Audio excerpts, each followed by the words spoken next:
கர்த்தருடைய பரிசுத்தமுள்ள நாமத்துக்கு மகிமை உண்டாகட்டும். Praise be to the holy name of God. தெய்வ நாமத்தின் மகத்துவம். விசுவாசம் என்கிறதான அந்த தலைப்பின் கீழ் சில வசனங்களை தியானிக்கும்படி நான் ஏவப்படுகிறேன். Today I am being led to speak on the subject faith and verses alongside. വിശ്വാസം എന്ന തലക്കെട്ടിൻ കീഴിൽ ചില വചനങ്ങൾ ധ്യാനിക്കേണ്ടതിനായി ഞാൻ ആഗ്രഹിക്കുന്നു. மனுஷகுமாரன் வரும்போது பூமியிலே விசுவாசத்தை காண்பாரோ? When the Son of Man will come, shall he find faith on the earth? മനുഷ്യപുത്രൻ വരുമ്പോൾ ഭൂമിയിൽ വിശ്വാസം കണ്ടെത്തുമോ?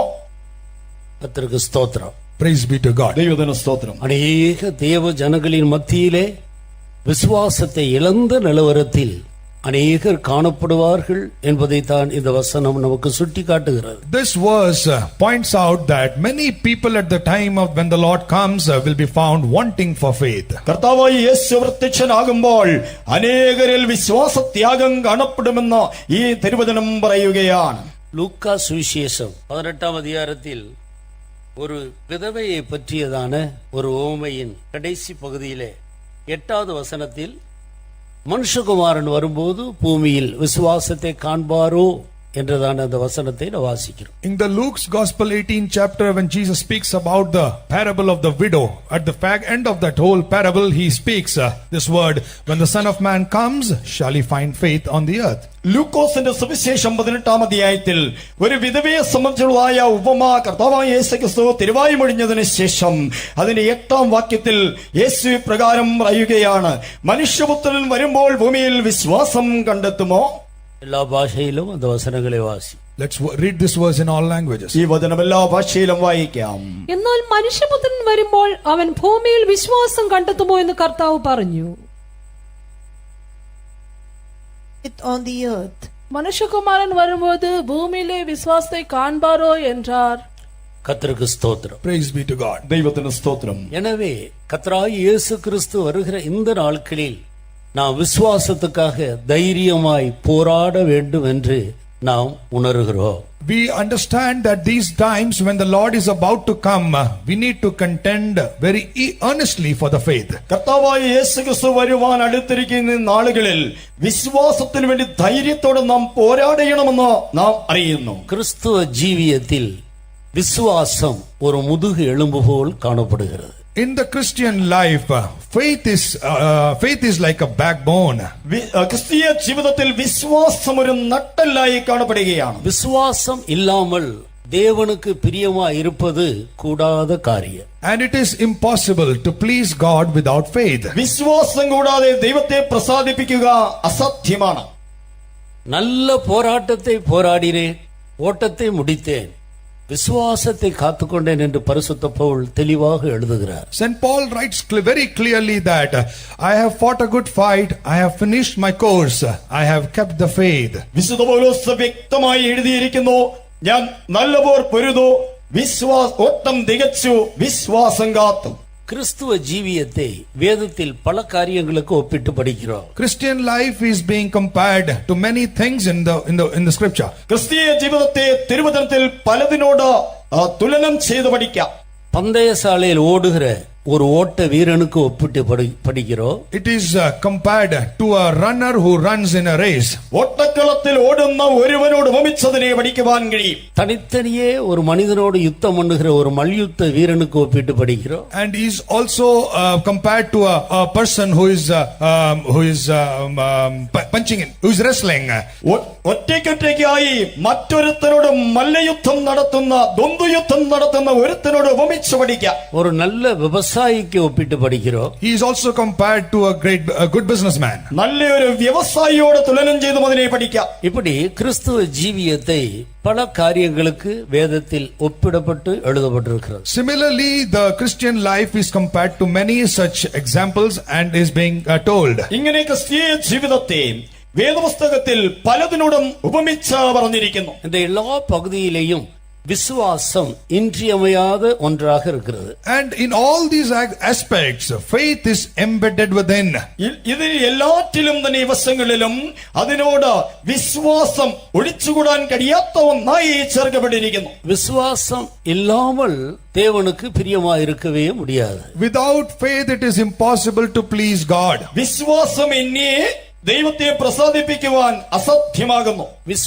கிறிஸ்துவ ஜீவியம் விசுவாசத்தில் துவங்கி விசுவாசத்தில் பூரணப்படுகிறது. In Christian life starts in life of faith and ends with faith. ക്രിസ്തീയ ജീവിതം വിശ്വാസത്തിൽ ആരംഭിച്ച് അത് വിശ്വാസത്തിൽ തന്നെ അവസാനിക്കുന്നു. கர்த்தராகிய இயேசு கிறிஸ்து விசுவாசத்தை துவக்குகிறவரும் அதை முடிக்கிறவருமாக இருக்கிறார். Christ Jesus is the author of the finisher, author of the faith and also the finisher. കർത്താവായ യേശു ക്രിസ്തു വിശ്വാസത്തെ ആരംഭിക്കുന്നവനും അത് അവസാനിപ്പിക്കുന്നവനുമാകുന്നു. விசுவாசத்தில் நல்ல போராட்டத்தை போராடு, நித்திய ஜீவனை பற்றிக்கொள், இதற்காகவே நீ அழைக்கப்பட்டிருக்கிறாய் என்று பரிசுத்த பவுல் தீமோத்தேயுவுக்கு எழுதுகிறார். Saint Paul writes to Timothy that contend earnestly for the faith that was given to you, and you receive the crown of glory that and eternal life is for you, is waiting for you, he writes. വിശുദ്ധ പൗലോസ് തിമോഥെയോസിനെ ലേഖനം എഴുതുമ്പോൾ വിശ്വാസത്തിന്റെ നല്ല പോർ പൊരുതി നിത്യജീവനെ പിടിച്ചുകൊള്ളുക, അതിനായിട്ടല്ലോ നീ വിളിക്കപ്പെട്ടിരിക്കുന്നത് എന്ന് എഴുതുകയാണ്. யூதா நிருபக்காரர் பொதுவான ரட்சிப்பை குறித்து நிருபம் எழுத கருத்துள்ளவராக அவர் தன்னுடைய எழுதுகோலை எடுத்து எழுத ஆரம்பிக்கும் போது உடனே கர்த்தருடைய ஆவியானவர் பரிசுத்தவான்களுக்கு ஒரு விசை ஒப்புவிக்கப்பட்ட விசுவாசத்துக்காக தைரியமாய் போராட வேண்டும் என்று எழுது என்று அவருடைய கருத்தை மாற்றி தன்னுடைய கருத்தை அவருடைய மனதில் வைக்கிறதை நாம் பார்க்கிறோம். And we read that the writer of Epistle of Jude, he writes, he is a general writer for the generic salvation, but he starts to write about contending for the faith which was once delivered unto the saints, and thereby changes his entire tone of the epistle from generic salvation to the faith life.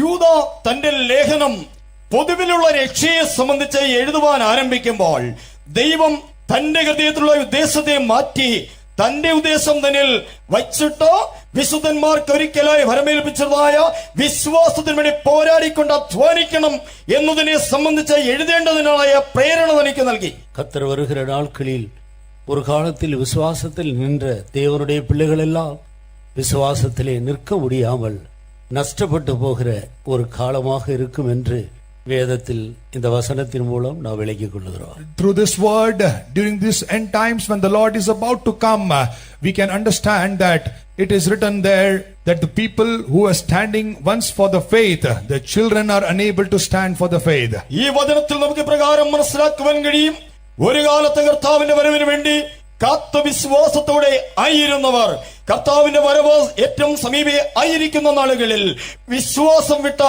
അകന്നു പോകുന്ന നിലവാരത്തിൽ ആയി കാണപ്പെടും.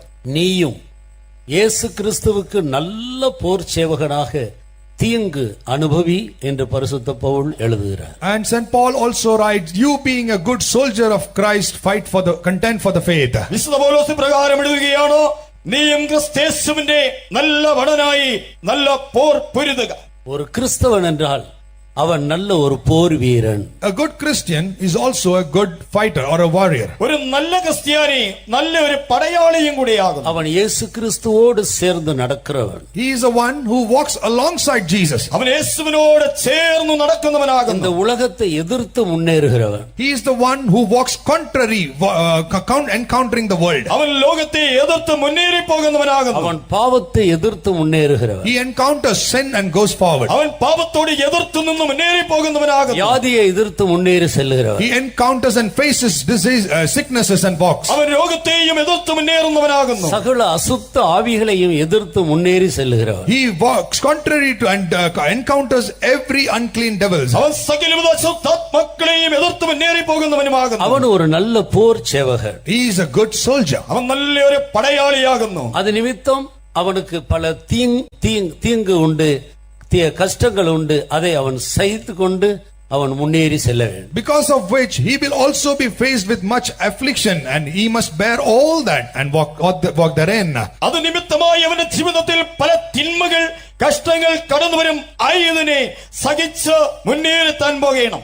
அப்படினால் இந்த கால வேளையில் நாம் விசுவாசத்தை பற்றி சில காரியங்களை அறிந்து எப்படி அதிலே நாம் நிற்பது, அதை பாதுகாத்துக் கொள்வது என்பதை பற்றி நாம் அறிந்து கொள்ள வேண்டியது அவசியமாக இருக்கு. Therefore, this morning it is of utmost importance that we understand certain things about faith and how to preserve it, how to remain in it. ആയതുകൊണ്ട് ഇന്ന് രാവിലെ സമയം വിശ്വാസത്തെ സംബന്ധിച്ച ചില കാര്യങ്ങൾ നാം അറിയണം. അതിൽ എങ്ങനെ നിൽക്കാമെന്നും അത് എങ്ങനെ സൂക്ഷിക്കാമെന്നും നാം അറിഞ്ഞുകൊള്ളണം. விசுவாச துவக்கப்படுகிறது நாம் ரட்சிக்கப்படும்போது. Faith life starts when we get saved. നാം രക്ഷിക്കപ്പെടുമ്പോൾ വിശ്വാസം ആരംഭിക്കുന്നു. விசுவாசத்தை கொண்டு கிருபையினாலே நாம் ரட்சிக்கப்பட்டிருக்கிறோம். By faith through grace we are saved. വിശ്വാസം മൂലം കൃപയാൽ നാം രക്ഷിക്കപ്പെട്ടിരിക്കുന്നു. விசுவாசம் இல்லாமல் ஒரு மனிதனும் பாவ மன்னிப்பை பெற முடியாது. Without faith no man can be forgiven of sin. വിശ്വാസം കൂടാതെ ഒരു മനുഷ്യനും പാപക്ഷമ പ്രാപിപ്പാൻ സാധ്യമല്ല. விசுவாசம் என்பது நம்பப்படுகிறவைகளின் உறுதியும் காணப்படாதவைகளின் நிச்சயமுமாக இருக்கிறது. Faith is the substance of things hoped for and the evidence of things not seen. വിശ്വാസം എന്നത് ആശിക്കുന്നതിന്റെ ഉറപ്പും കാണാത്ത കാര്യങ്ങളുടെ നിശ്ചയവുമാകുന്നു. காணாததை விசுவாசிக்கிறதே விசுவாசம். The believing those unseen things is the faith. വിശ്വാസം എന്നാൽ കാണാത്തതിനെ വിശ്വസിക്കുന്നു, അതാകുന്നു വിശ്വാസം. நாம் தரிசித்து நடவாமல் விசுவாசித்து நடக்கிறோம். We do not walk by vision but we walk by sight. ഞങ്ങൾ കാഴ്ചയാലല്ല വിശ്വാസത്താൽ അത്രേ നടക്കുന്നത്. நமக்கு பேர் விசுவாச மார்க்கத்தார். And our name itself is the ones who walk in faith. നമ്മുടെ പേര് തന്നെ വിശ്വാസികൾ എന്നാകുന്നു. இருக்கிறதை இல்லை என்று விசுவாசிக்க வேண்டும், இல்லாததை இருக்கிறது என்று விசுவாசிக்க. We must believe things which are there as if they were not there and the things which are unseen to be there. നാം ഉള്ളതിനെ ഇല്ല എന്നും ഇല്ലാത്തതിനെ ഉണ്ട് എന്നും വിശ്വസിക്കണം. அது பொய் அல்ல. That those are not lies. അത് ഫോഷ്കല്ല. அது விசுவாசத்தின் வார்த்தைகள். These are words of faith. അത് വിശ്വാസത്തിന്റെ വചനങ്ങളാകുന്നു. நான் விசுவாசித்தேன் ஆனபடியினால் பேசுகிறேன். We believed and therefore we speak. ഞാൻ വിശ്വസിച്ചു അതുകൊണ്ട് സംസാരിക്കുന്നു. மோசே கானான் தேசத்தை வேவு பார்க்கும்படி 12 பேரை அனுப்பி வைத்தார். Moses sent 12 spies to spy the land of Canaan. മോശ കനാൻ ദേശം ഒറ്റുനോക്കേണ്ടതിനായി 12 പേരെ അയച്ചു. அவர்கள் போய் சுற்றி பார்த்து அதனுடைய ரிப்போர்ட் கொண்டு வந்தார்கள். They went and spied and came back and gave the report. അവർ പോയി അത് ചുറ്റി നടന്ന് കണ്ടതിനു ശേഷം വർത്തമാനം കൊണ്ടുവന്നു. 10 பேர் பார்த்தது போல சொன்னார்கள், அது பொய்யே அல்ல.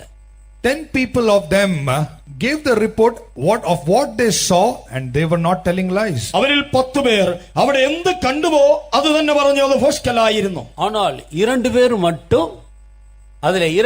மட்டும் விசுவாசத்தோடு நாம் கர்த்தர் நம்மோடு இருந்தால், நாம் கர்த்தருக்கு பிரியமாய் நடந்து கொண்டால் அந்த தேசத்தை நமக்கு தருவார், அங்கே காணப்படுகிறதான சம்பவங்களை கண்டு நாம் பயப்பட வேண்டிய அவசியம் இல்லை என்று அவர்கள் இருவரும் ரிப்போர்ட் கொடுத்தார்கள். But the other two, they gave a report saying that if the Lord, they spoke by faith saying, if the Lord be with us, if we walk according to all that Lord commands, if He pleases, He will give us the land and all the things therein. എന്നാൽ അതിൽ 2 പേർ വിശ്വാസത്തോടെ അവർ ഇപ്രകാരം പറയുകയുണ്ടായി, ദൈവം നമുക്ക് നമ്മിൽ പ്രസാദിക്കുന്നുവെങ്കിൽ, നാം ദൈവത്തിന് പ്രസാദകരമായിരിക്കുന്നുവെങ്കിൽ ആ ദേശം ദൈവം നമുക്ക് അവകാശമായി തരും.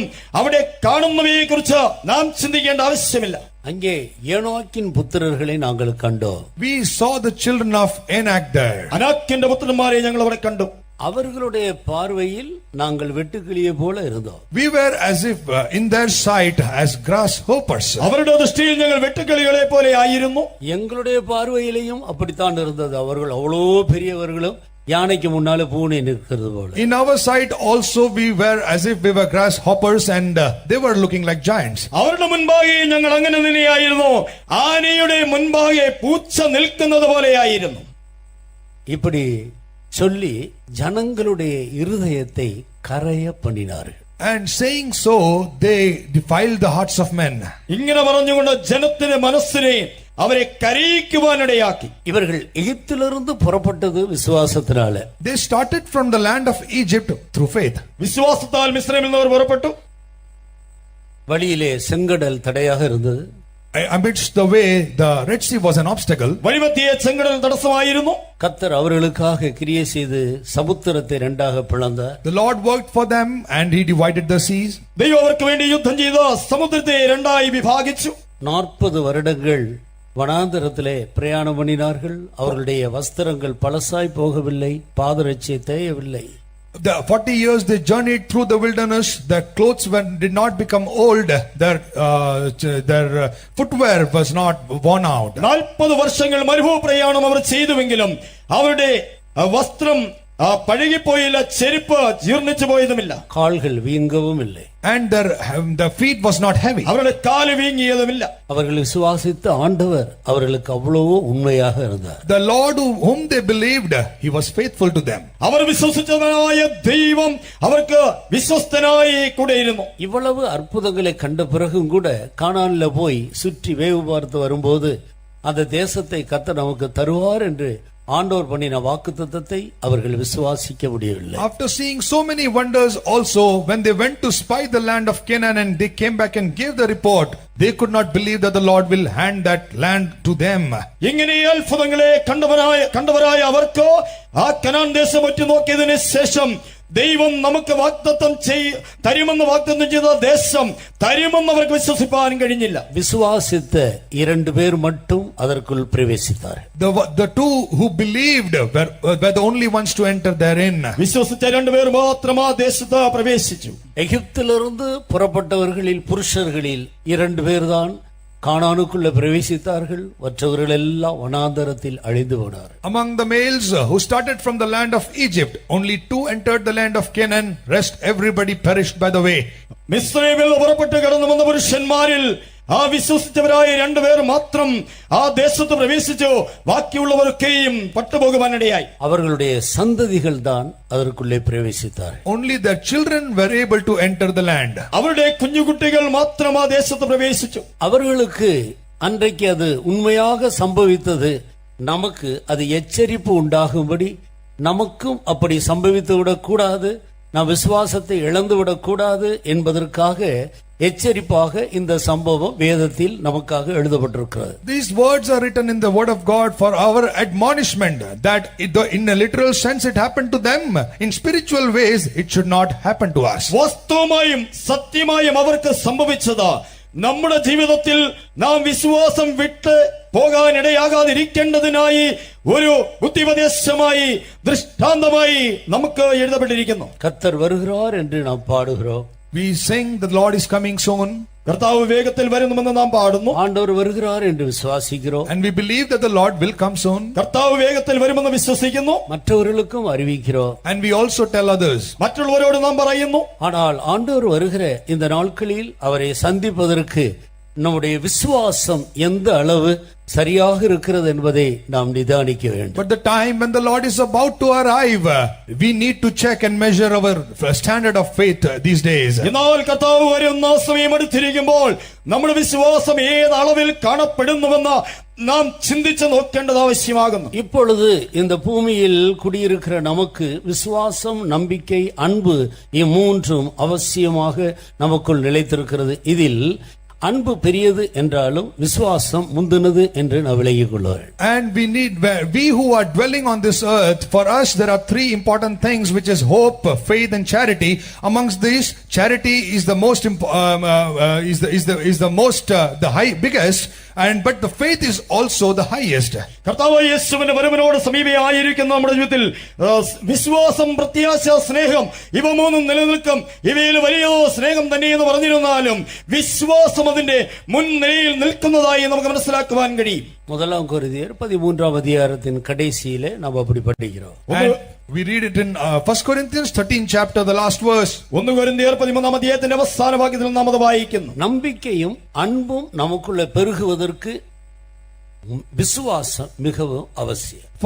For the love and the hope to increase in us, faith is very much important. സ്നേഹവും പ്രത്യാശയും നമ്മിൽ പെരുകി വരണമെങ്കിൽ വിശ്വാസം അതിപ്രധാനമാണ്.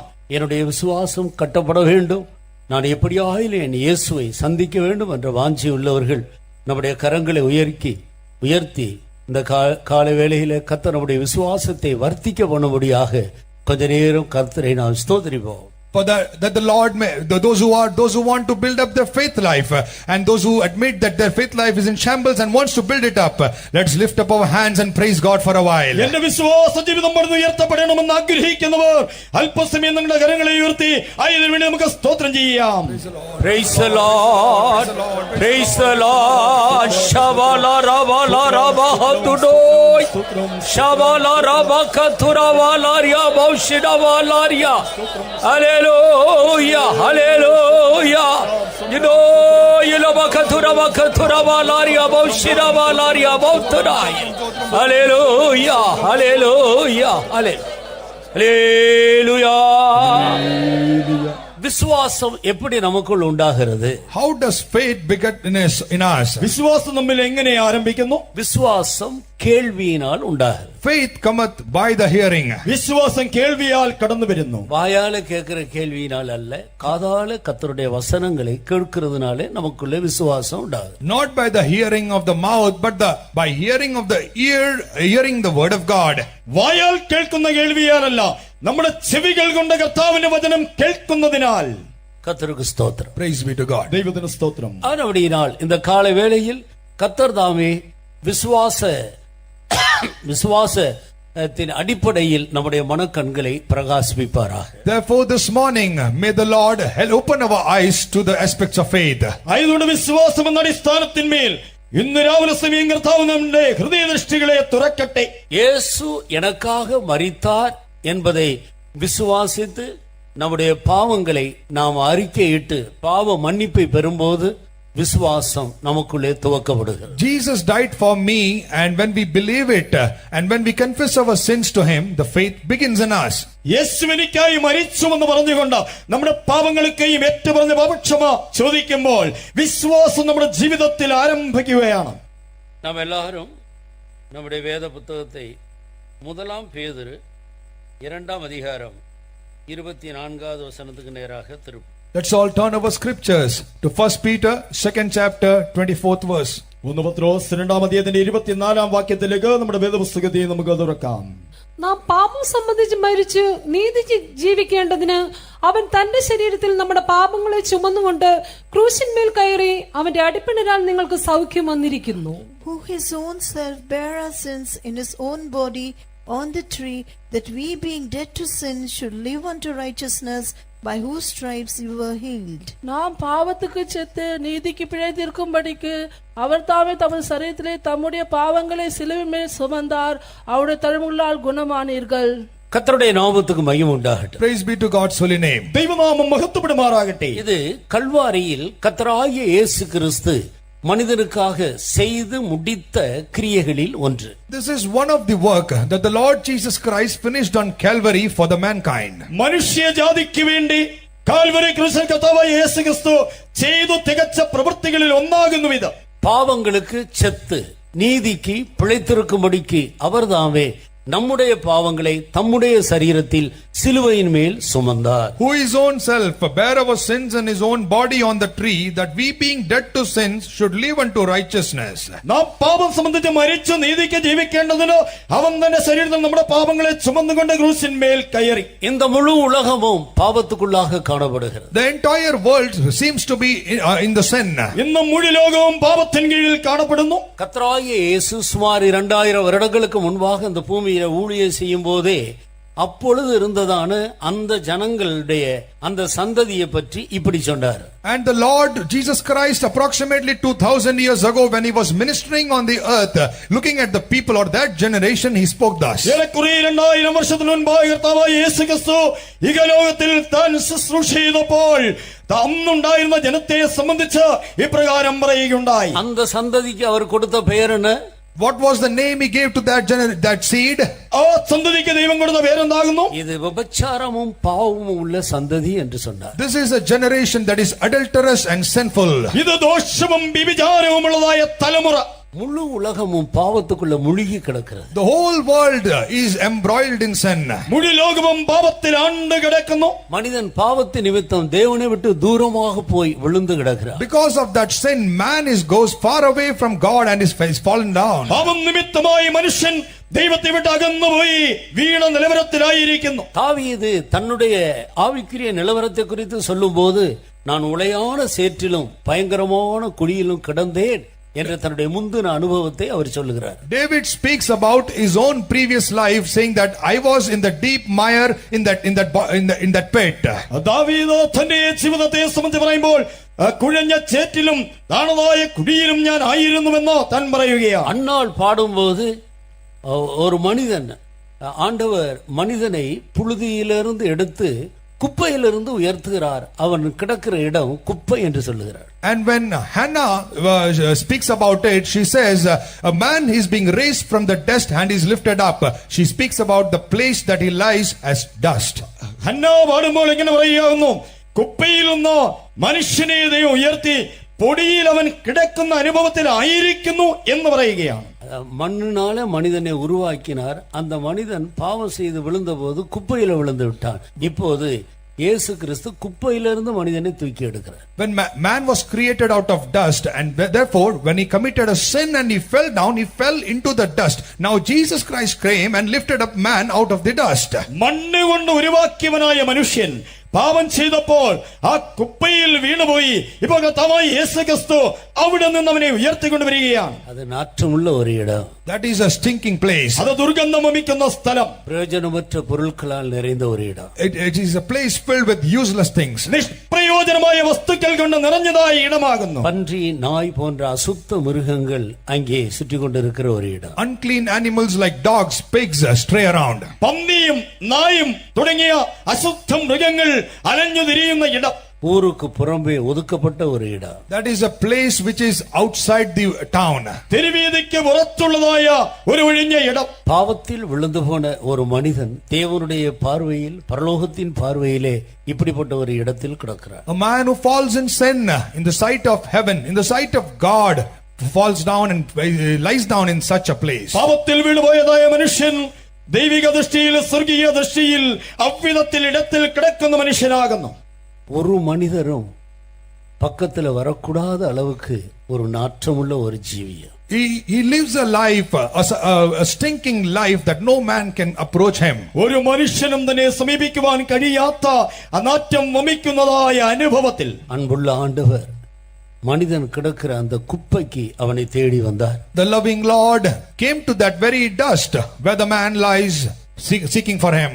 എന്നാലോ സ്നേഹവാനായ ദൈവം മനുഷ്യൻ കിടക്കുന്ന ഇടത്തേക്ക് അവനെ തേടി വന്നു.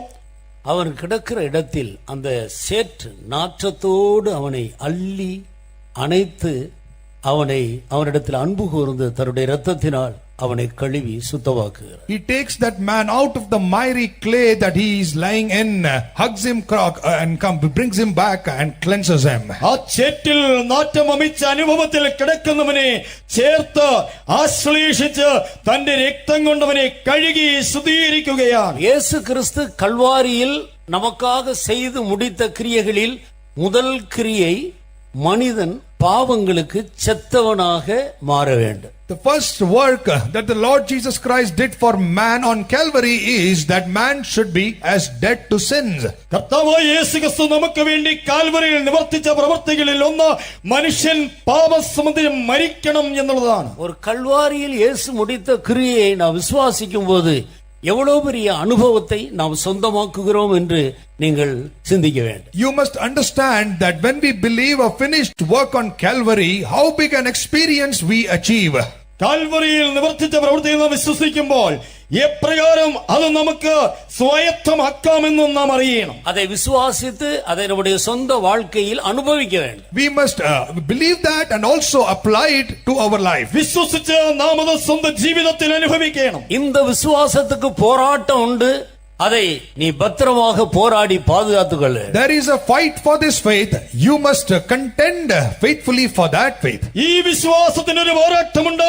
നീ അത് വിശ്വസ്തയോടെ പോരാടി സൂക്ഷിക്കണം. நம்முடைய போராட்டமே மனிதர்களோடு கிடையாது. Our fight is not with men. നമുക്ക് പോരാട്ടമുള്ളത് മനുഷ്യരോടല്ല. ஒரு கிறிஸ்தவருடைய போராட்டம் எங்கே இருக்கிறது என்பதை விளங்கிக் கொள்ளாதபடியினால் அநேக புருஷர்கள் மனைவிகளோடு போராடுகிறார்கள், மனைவி புருஷனோடு போராடுகிறார்கள், பெற்றோர்கள் பிள்ளைகளோடு போராடுகிறார்கள், பிள்ளைகள் பெற்றோர்களோடு போராடுகிறார்கள். போராடி போராடி முடியாத பட்சத்தில் விசுவாசிகள் சிலர் ஊழியக்காரரோடும் போராட ஆரம்பித்து விடுகிறார். Many people do not understand the true fight of a Christian. Therefore, men end up fighting with their wives. Wives end up fighting with men, and so similarly, children with the parents. Parents with the children, and finally some also come to fight with the servants of God. ഒരു യഥാർത്ഥ ക്രിസ്ത്യാനി എന്തിനോട് പോരാടണമെന്ന് അറിയായിക കൊണ്ട് ഭർത്താക്കന്മാർ ഭാര്യമാരോടും ഭാര്യമാർ ഭർത്താക്കന്മാരോടും മാതാപിതാക്കൾ മക്കളോടും മക്കൾ മാതാപിതാക്കളോടും പോരാടുന്നു. അതിന് ഒടുവിലായിട്ട് ചിലർ വന്ന് ശുശ്രൂഷകരോടും പോരാടുകയാണ്. கர்த்தருக்கு ஸ்தோத்திரம். Praise be to God. ദൈവത്തിന് സ്തോത്രം. ஆனபடியினால் அருமையானவர்களே, Therefore, beloved people, ആയതുകൊണ്ട് പ്രിയമുള്ളവരെ, நம்முடைய தலைமை பாஸ்டரா இருந்து மகிமைக்குள் பிரவேசித்த பாஸ்டர் விஜி சாமுவேல் அவருக்கு வந்த ஒரு போராட்டத்தை குறித்து, அவர் கொட்டாரக்கரையில் இருக்கும்போது வந்த ஒரு போராட்டத்தை குறித்து ஒரு ஊழியக்காரர் கூட்டத்திலே இப்படி பகிர்ந்து கொண்டார். Therefore, our late chief pastor who entered into glory, Pastor V.G. Samuel, once explained about a fight or a struggle that he faced while he was in Kottarakara. He shared it with us in a workers meeting. നമ്മുടെ പരേതനായ chief pastor ആയിരുന്ന pastor വി.ജി. Samuel അവர்கள் കൊട്ടാരക്കരയിൽ താൻ ആയിരുന്നപ്പോൾ തനിക്ക് നേരിട്ടതായ ഒരു പോരാട്ടത്തെ സംബന്ധിച്ച ശുശ്രൂഷകരുടെ ഒരു കൂടിവരവിൽ താൻ പ്രകാരം പറയുകയുണ്ടായി. ஒரு தகப்பன், ஒரு தாய், ஒரு மகள், ஒரு மகன், 4 பேர். A family of 4, the father, the mother, the son and a daughter. അപ്പനും അമ്മയും ഒരു മകനും മകളും അടങ്ങിയതായ 4 പേരടങ്ങിയ കുടുംബം. இந்த 4 പേരുக்குள்ள பிரச்சனைகள் வந்துட்டு, And the problems arose between the 4. ഈ 4 പേരിലും പ്രശ്നങ്ങൾ ഉണ്ടായി. அவர்கள் பாஸ்டர் இடத்துல வந்தார். They all came to the pastor. അവർ പാസ്റ്റർ സമീപേ വന്നു. அப்போது அவர் ஊழியக்காரர் கூட்டம் நடத்தி கொண்டிருந்தார். And he was conducting a workers meeting then. വേലക്കാരുടെ കൂട്ടം നടത്തുകയായിരുന്നു. காத்திருந்தார்கள். They waited. അവർ കാത്തിരുന്നു. கூட்டம் முடிந்த பின்பு அவர்களை அழைத்து பேசினார். After the meeting got over, they approached him and talked. കൂടിവരവ് തീർന്ന ശേഷം അവരെ വിളിച്ച് താൻ സംസാരിച്ചു. தகப்பனார் சொன்னார், The father said, അപ്പൻ പറഞ്ഞു, என் மனைவி எனக்கு கீழ்ப்படுகிறதே இல்லை, my wife does not obey me. എന്റെ ഭാര്യ എന്നെ അനുസരിക്കുന്നില്ല. அதனாலே என்னுடைய பையனும் என்னுடைய பிள்ளையும் கூட கீழ்ப்படுகிறது. And therefore my children also do not obey me. ആയതുകൊണ്ട് എന്റെ മകനും മകളും എന്നെ അനുസരിക്കുന്നില്ല. இப்படி இருந்தால் என்னுடைய குடும்பத்தை நான் எப்படி நடத்தி கொண்டு போகிறது pastor? If this be the case, how will I lead my family, pastor? Pastor, ഇങ്ങനെയാണെങ്കിൽ എന്റെ കുടുംബത്തെ എങ്ങനെ ഞാൻ നടത്തിക്കൊണ്ടു പോകും? நீ പറയുന്നത് சரிയാണ്. Pastor said, yeah, you are saying it right. Pastor പറഞ്ഞു, നീ പറഞ്ഞത് ശരി തന്നെ. பிறகு அந்த தாயை விசாரி. And then the mother spoke. മാതാവ് പിന്നെ സംസാരിച്ചു. என் ஹஸ்பண்ட் இப்படி இப்படி சொல்லுகிறார், My husband speaks thus and thus. എന്റെ ഭർത്താവ് ഇന്ന വിധം സംസാരിക്കുന്നു. பையன் இப்படி சொல்லுகிறார், My son says this. മകൻ ഇങ്ങനെ പറയുന്നു. மகள் இப்படி சொல்லுகிறார், And the daughter says this. മകളും ഇത് പറയുന്നു. நான் எப்படி இந்த குடும்பத்துக்குள்ள ஜீவிக்கிறது? How will I live in this family then? ഈ കുടുംബത്തിൽ ഞാൻ എങ്ങനെ ജീവിക്കും? நீ പറയുന്നதும் சரிയാണ്. And the pastor replied, you are also right. നിങ്ങൾ പറഞ്ഞതും ശരിയെന്ന് പാസ്റ്റർ പറഞ്ഞു. பையனை விசாரித்தார். Then the son is being asked, മകനോട് ചോദിച്ചു, பாஸ்டர், அப்பா இப்படி அம்மா இப்படி என் தங்கச்சியும் இப்படி இருக்கிறாள், நான் எப்படி பாஸ்டர் அந்த குடும்பத்தில் இருக்கிறது? Pastor, my father is thus and thus, my mother says this, my sister is like this, how do I live in this family? Pastor, എന്റെ അപ്പൻ ഇങ്ങനെയാകുന്നു, എന്റെ അമ്മ ഇങ്ങനെയാകുന്നു, എന്റെ പെങ്ങളും ഇങ്ങനെയാകുന്നു, കുടുംബത്തിൽ ഞാൻ എങ്ങനെ തങ്ങും? நீ പറയുന്നത് சரிയാണ്. Pastor replied, you are also right. Pastor പറഞ്ഞു, നീ പറഞ്ഞതും ശരി തന്നെ. மகளை விசாரி. Now the daughter's turn. മകളോട് ചോദിച്ചു, அப்பாவும் சரியில்லை, அம்மாவும் சரியில்லை, எங்க அண்ணனும் சரியில்லை pastor. Pastor, my father and my mother and my brother, all 3 are wrong, they are not right. Pastor, എന്റെ അപ്പനും എന്റെ അമ്മയും എന്റെ പെങ്ങളും ശരിയല്ല. நீ പറയുന്നത് சரிയാണ്. നീ പറഞ്ഞു. Pastor's reply was, you are also right. Pastor പറഞ്ഞു, നീ പറഞ്ഞതും ശരിയാണ്. பக்கத்திலே நம்முடைய பாஸ்டர் இன்னொருவர் உட்கார்ந்து கொண்டிருந்தார். There was one more person sitting besides the pastor there. Pastor സമീപത്ത് മറ്റൊരു വ്യക്തി ഇരുന്നിരുന്നു. அப்பா പറയുന്നത് சரியில்லைன்னு சொன்னீங்க, அம்மா പറയുന്നത് சரியில்லைன்னு சொன்னீங்க, அண்ணன் പറയുறது, பையன் പറയുறது சரியில்லை, மக പറയുறது சரியில்லை, எதுதான் பாஸ்டர் சரி? நீ പറയുறதும் சரி. He tells pastor that, pastor, you told, looking at the father, you are right, the mother was also right, apparently son and the daughter were also right, then who is right, pastor? And the pastor replied, you are also right. പാസ്റ്ററോട് താൻ ഇങ്ങനെ ചോദിച്ചു, അപ്പൻ പറയുന്നതും ശരി, അമ്മ പറയുന്നതും ശരി, മകൻ പറയുന്നതും മകൾ പറയുന്നതൊക്കെ ശരി, പിന്നെ ആര് പറയുന്നതാണ് ശരി? നീ പറയുന്നത് ശരിയാണെന്ന് പാസ്റ്റർ പറഞ്ഞു. கர்த்தருக்கு ஸ்தோத்திரம். Praise be to God. ദൈവത്തിന് സ്തോത്രം. தன் பிழைகளை உணர்கிறவன் யார்? Who will understand his errors? തന്റെ തെറ്റുകളെ ഗ്രഹിക്കുന്നവനാർ? மறைவான குற்றங்களுக்கு என்னை விலக்கி காரும். Keep me from the presumptuous sins. മറഞ്ഞിരിക്കുന്ന തെറ്റുകളെ പോക്കി എന്നെ രക്ഷിക്കണമേ. துணிகரமான பாவம் என்னை ஆண்டுகொள்ள ஒட்டாதிரும். Lord, do not allow the presumptuous sins to surround me. സ്വമേധ പാപങ്ങളിൽ വാഴുവാൻ അനുവദിക്കരുതേ. அப்போது பெரும் பாதகத்துக்கு நான் நீங்களாக இருப்பேன். Then will I be clean at your feet. അങ്ങനെയെങ്കിൽ மகாபாதகரகிதனாയി ഞാനായിരിക്കും. கிறிஸ்துவ ஜீவியத்தில் முக்கியமான ஒரு பகுதி ஒவ்வொருவரும் தன் தன் குற்றத்தை உணர வேண்டும். In the Christian life, it is very important that everyone understand his or her own mistake. ക്രിസ്തീയ ജീവിതത്തിൽ ഏറ്റവും അതിപ്രധാനമായ കാര്യം അവനവൻ തന്റേതായ തെറ്റുകളെ ഗ്രഹിക്കണം, അറിയണമെന്നതാണ്. அடுத்தவர்களுடைய குற்றங்களை கண்டுபிடிக்கிறதும் அதை சொல்லுகிறதும் பெரிய காரியம் அல்ல. It is சரியான கிறிஸ்துவ ஜீவியம் என்று சொல்லுகிறவர் முதலாவது தன்னுடைய குற்றத்தை மனிதன் உணர வேண்டும். It is not a big thing to find fault and errors with others and speak about it, but the most important part in a Christian life is to find his own errors and understand them. മറ്റുള്ളവരുടെ തെറ്റുകുറ്റങ്ങൾ കണ്ടുപിടിച്ച് പറയുകയല്ല, അതല്ല പ്രധാന കാര്യം. മറിച്ച് ക്രിസ്തീയ ജീവിതത്തിൽ അവനവൻ തന്റേതായ തെറ്റുകളെ കണ്ടുപിടിക്കുക എന്നുള്ളതാണ്. கர்த்தராகிய இயேசு நம்முடைய பாவங்களுக்கு செத்து நீதிக்கு பிழைத்திருக்கும்படிக்கு கல்வாரியில் மரித்திருக்கிறார். The Lord Jesus Christ died on the Calvary cross that we may be dead to sins and live for righteousness. കർത്താവായ യേശു ക്രിസ്തു നാം പാപം സംബന്ധിച്ച് മരിച്ച് നീതിക്ക് ജീവിക്കേണ്ടതിനായി കാൽവരി ക്രൂശിൽ താൻ മരിച്ചു.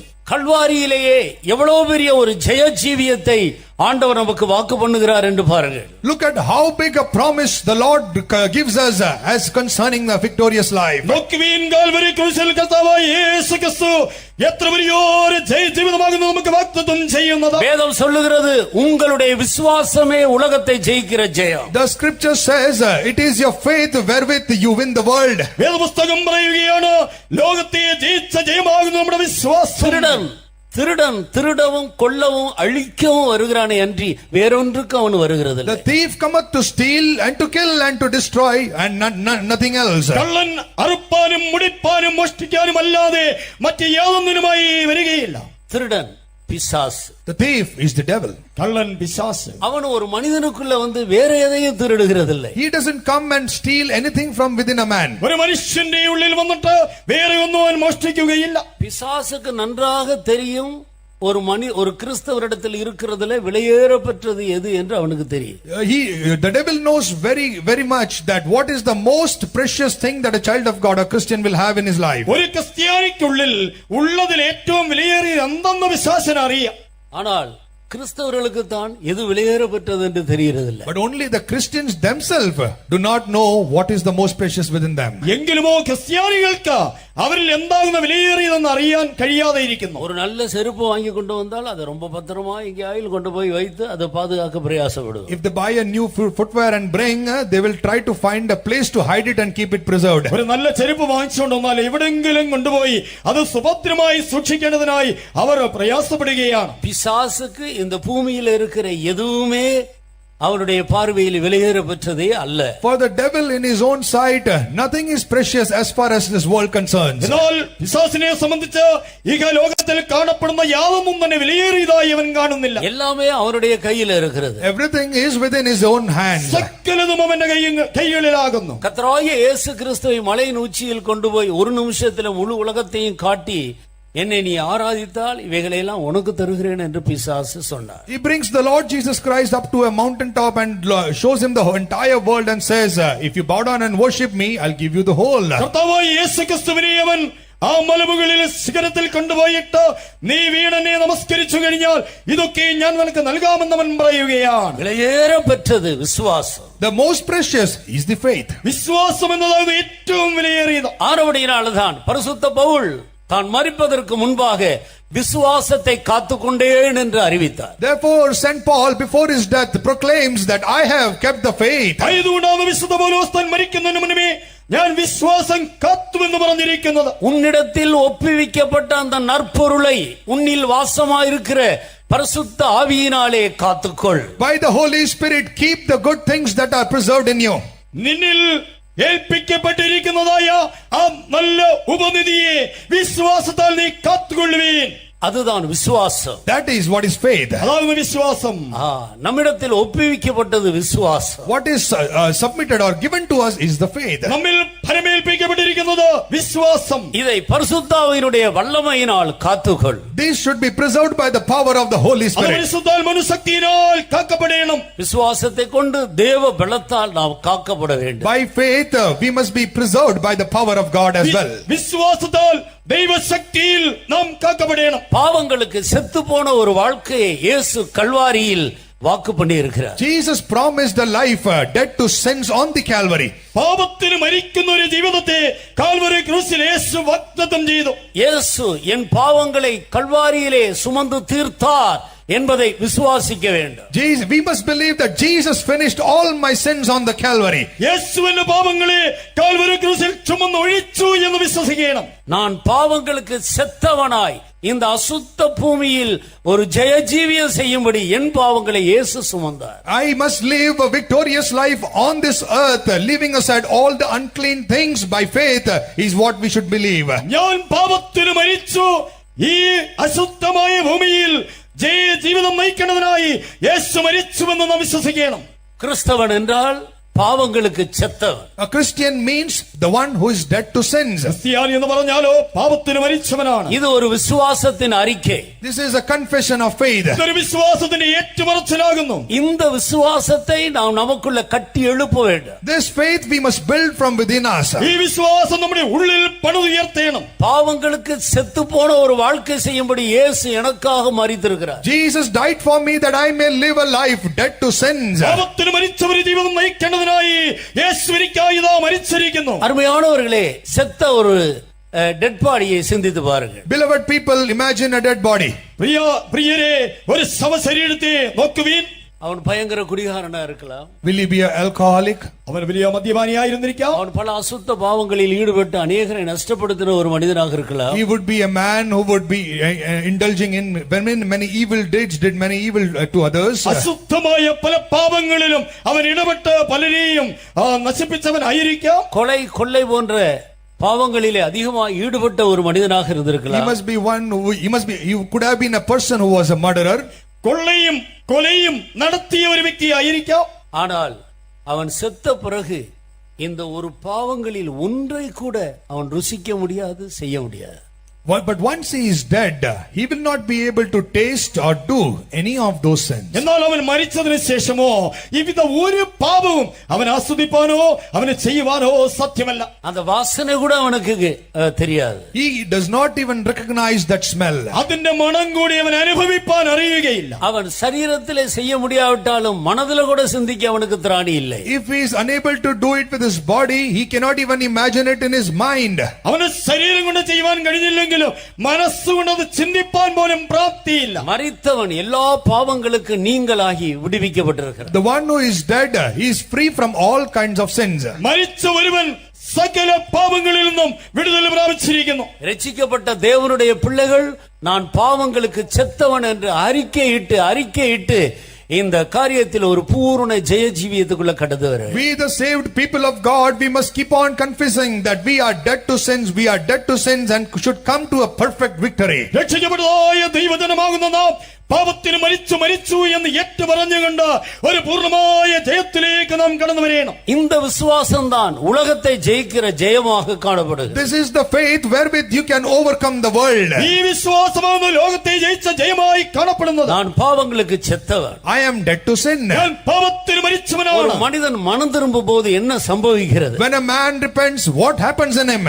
ഒരു മനുഷ്യൻ മാനസാന്തരപ്പെടുമ്പോൾ അവനിൽ എന്താകുന്നു സംഭവിക്കുന്നത്? உளையான சேற்றில் கிடக்கிற மனிதனை ஆண்டவர் தூக்கி கண்மலையின் மேல நிறுத்துகிறார். The one who is fallen in miry clay, the Lord lifts him up and makes him to stand upon a rock. ഉടഞ്ഞ ചേറ്റിലായിരിക്കുന്ന മനുഷ്യനെ കർത്താവ് ഉയർത്തി ആ പാറമേൽ നിർത്തുകയാണ്. இருளின் அதிகாரத்தினின்று ஆண்டவர் விடுவித்து வெளிச்சத்தின் பிள்ளையாக மாற்றுகிறார். From the authority of darkness, he delivers the man and brings him into light. അന്ധകാരത്തിന്റെ അധീനതയിൽ അധികാരത്തിൽ നിന്ന് വിടുവിച്ച് വെളിച്ചത്തിന് മക്കളാക്കി കർത്താവ് മാറ്റുന്നു. பிசாசின் பிள்ளை என்ற பெயரை மாற்றி தேவனுடைய பிள்ளை என்ற அதிகாரம் கொடுக்கிறார். Turns the name of that man as a son of devil and gives him a new name as son of God. പിശാചിന്റെ മകൻ എന്ന അനുഭവത്തിൽ നിന്ന് മാറ്റി ദൈവ മകനാകുവാൻ ആ അധികാരം കൊടുക്കുകയാണ്. நரகத்துக்கு போகிற பட்டியல்ல இருந்து பேரை எடுத்து பரலோகத்துக்கு போகிறவர்களுடைய பட்டியலில் சேர்க்கிறார். Snatched away from the way towards hellfire and is being bought and put and his name has been added into the list of those going to heaven. നരകത്തിലേക്ക് പോകുന്നവരുടെ പട്ടികയിൽ നിന്ന്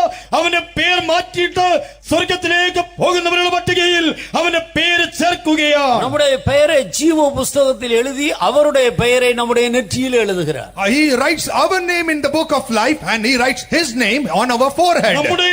നമ്മുടെ പേരിനെ ജീവപുസ്തകത്തിൽ എഴുതിയിട്ട് അവന്റേതായ നാമം നമ്മുടെ നെറ്റിയിൽ അവൻ എഴുതുന്നു. இவ்வளோ பெரிய காரியம் நாம் ரட்சிக்கப்படும் போது நமக்கு ஆண்டவர் இலவசமாக கொடுக்கிறார். This big a thing the Lord gives us freely when we saved. നാം രക്ഷിക്കപ്പെടുമ്പോൾ ഇത്രയധികം കാര്യങ്ങൾ സൗജന്യമായി ദൈവം നമുക്ക് തരികയാണ്. இதை ஒருபோதும் நாம் மறக்க கூடாது. We should never ever forget this. ഒരിക്കലും ഇത് നാം മറന്നു വിടരുത്. தாவீதினுடைய ஜெயத்துக்கு காரணம் என்ன? What was the secret behind this victory of David? ദാവീദ് പ്രാപിച്ച ജയത്തിന് പിന്നിലെ രഹസ്യം എന്താ? வீணையே சுரமண்டலமே விழியுங்கள், அதிகாலையிலே நான் விழிப்பேன் என்று சொல்லி ஒவ்வொரு நாளும் அதிகாலையில் எழும்பி தன்னுடைய இன்ஸ்ட்ருமெண்டை எடுத்து ஆண்டவரை பாடி துதித்து அவர் சொல்லுகிற முதல் காரியம், என் ஆத்மாவே அவர் செய்த சகல உபகாரங்களையும் மறவாதே என்று சொல்லி முதல் உபகாரம் அவர் உன் அக்கிரமங்களை எல்லாம் மன்னித்திருக்கிறார். And he calls the harp and all the instruments and says, I will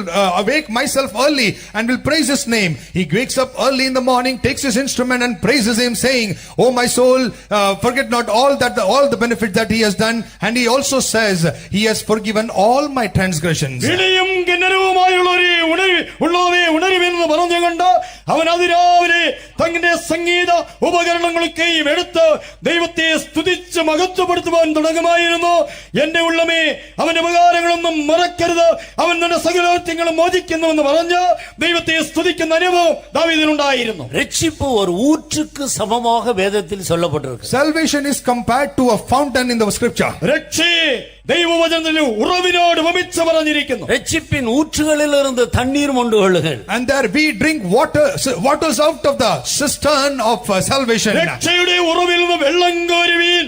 அதை எடுக்கத்தான் அது சுத்தமான தண்ணீராக மாறும். The more we gather out of it, the more clearer the water becomes. அது எത്രയും നാം കോരിയെടുക്കുവോളം അത് ശുദ്ധമായി നിർമ്മലമായി കാണപ്പെടും. ஒரு காலத்தில் ரட்சிக்கப்பட்டு நன்றாக இருந்த தேவனுடைய பிள்ளைகள் இன்றைக்கு ரட்சிப்பின் அனுபவத்தை இழந்தவர்களாக இருக்க காரணம் என்ன? What is the reason behind certain people of God who were once living a great life after being saved but now lives very below standard? ഒരിക്കൽ രക്ഷ പ്രാപിച്ച നല്ല അനുഭവത്തിലായിരുന്നവർ ഇപ്പോൾ ആ രക്ഷയെ നഷ്ടമാക്കി അധപതിച്ച നിലവാരത്തിൽ എന്തുകൊണ്ടായിരിക്കുന്നു? அவர்கள் ஏன் ரட்சிப்பின் பாத்திரத்தை இழந்து போனார்கள்? Why did they forsake or leave off the cup of salvation? എന്തുകൊണ്ട് രക്ഷയുടെ പാത്രം അവർക്ക് നഷ്ടമായി?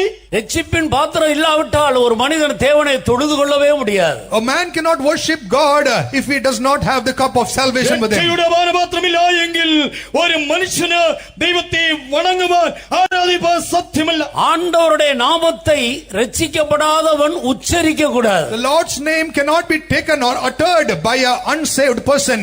രക്ഷിക്കപ്പെടാത്ത ഒരുവനോ ദൈവനാമം ഉരുവിടുവാൻ പറയുവാൻ സാധ്യമല്ല. அநியாயத்தை விட்டு நீங்க கடவன் என்பது அதற்கு முத்திரையாக இருக்கிறது. And the reason is he needs to be coming out of the unjust and become a just man. അന്യായമായതിനെ വിട്ട് ന്യായം പ്രവർത്തിക്കുന്ന നീതിയുള്ളവനായിരിക്കുന്നവൻ ആയി മാറണം എന്നതാകുന്നു അതിന്റെ മുദ്ര.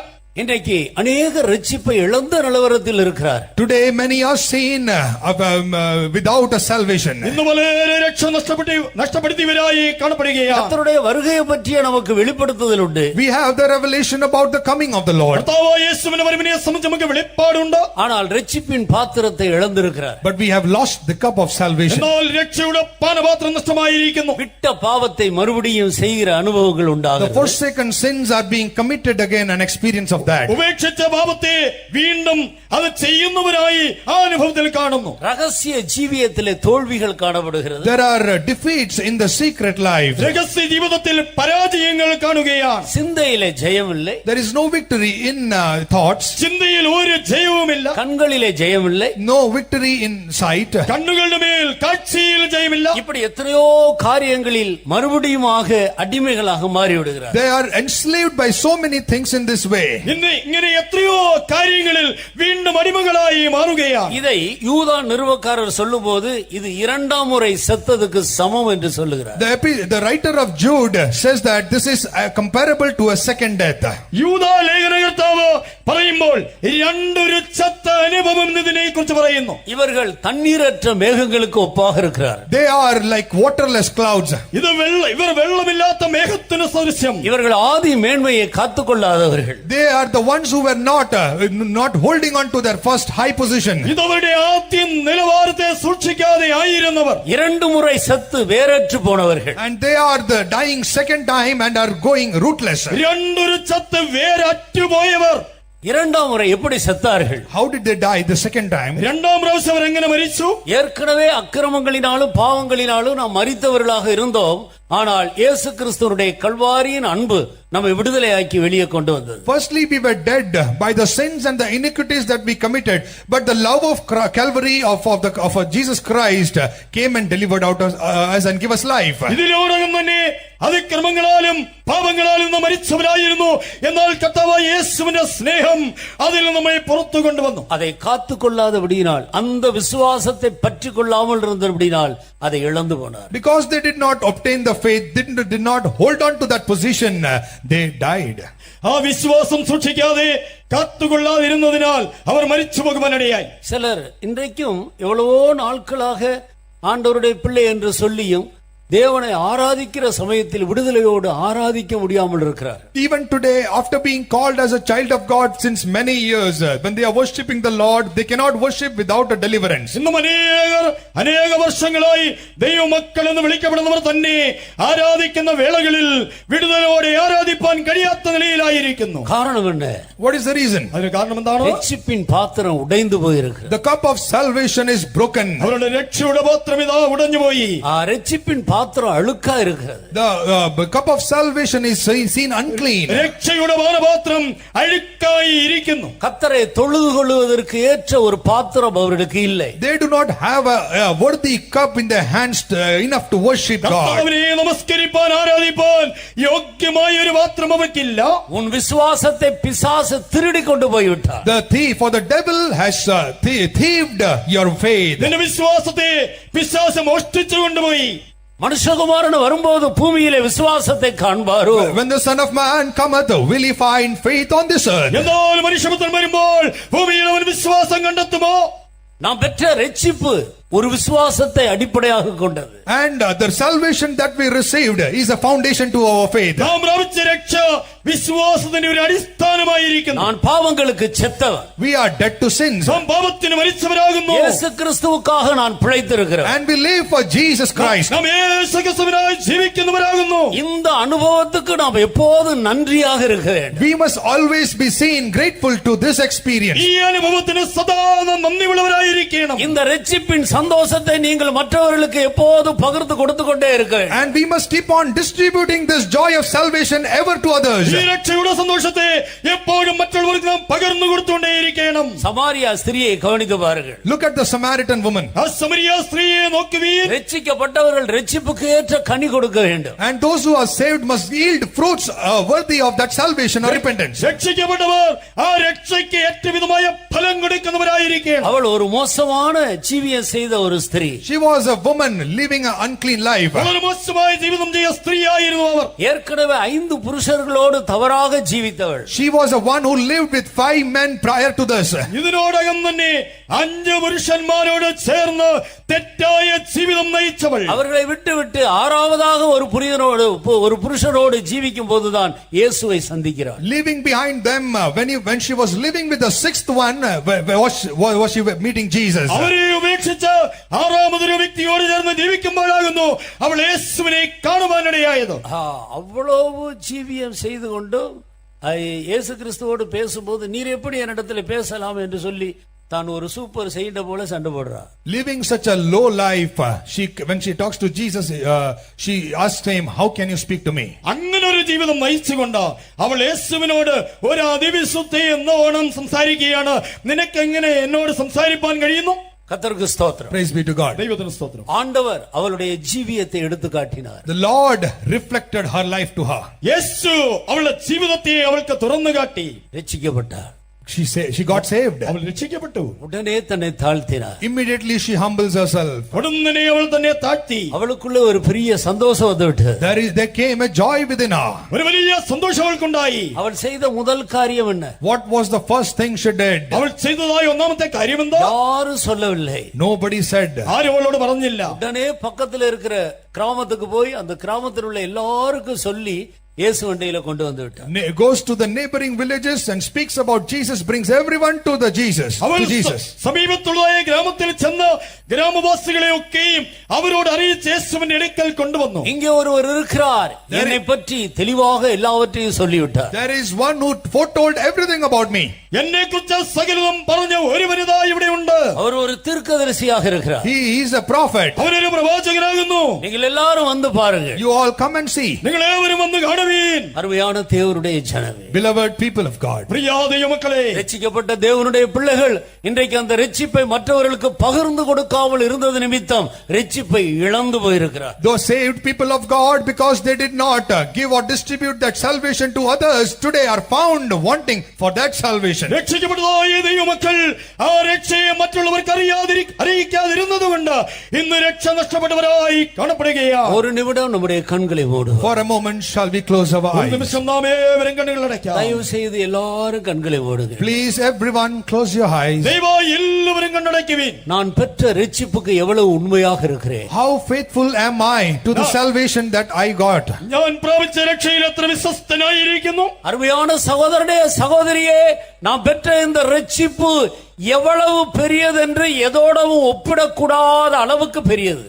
Beloved brother, beloved sister, the salvation that you have received, you and I have received, is incomparable to anything at all. It is so precious. പ്രിയ സഹോദര സഹോദരി, നാം പ്രാപിച്ച രക്ഷ ഏതൊന്നിനോടും ഒപ്പിപ്പാൻ കഴിയാത്ത വിധം അത്ര വലിയ ഒന്നാകുന്നു. வானத்தை விட பெரியது. It is big as the heavens. അത് സ്വർഗത്തേക്കാൾ വലിയത്. சமுத்திரத்தை விட பெரியது. It is bigger than the seas. അത് സമുദ്രത്തേക്കാൾ വലിയത്. அதை எதற்கு ஒப்பிட முடியாது. It is incomparable to anything. അതൊന്നിനോടും ഒപ്പിപ്പാൻ സാധ്യമല്ല. இவ்வளவு பெரிய ரட்சிப்பை இலவசமாக கர்த்தர் நமக்கு தந்தார். Very freely the Lord has given such big a salvation. ഇത്ര വലിയ രക്ഷ സൗജന്യമായി കർത്താവ് തന്നു. அதற்காக அதிகாலை தோறும் எழும்பி ரட்சிப்பின் பாத்திரத்தை எடுத்துக்கொண்டு கர்த்தரை தொழுது கொள்ளாமல் அசதியா இருந்தது நிமித்தம் பிசாசு அதை திருடி கொண்டு போய்விட்டார். Because of that, you who ought to have praised God every morning taking the cup of salvation, the Satan came and thieved your salvation away.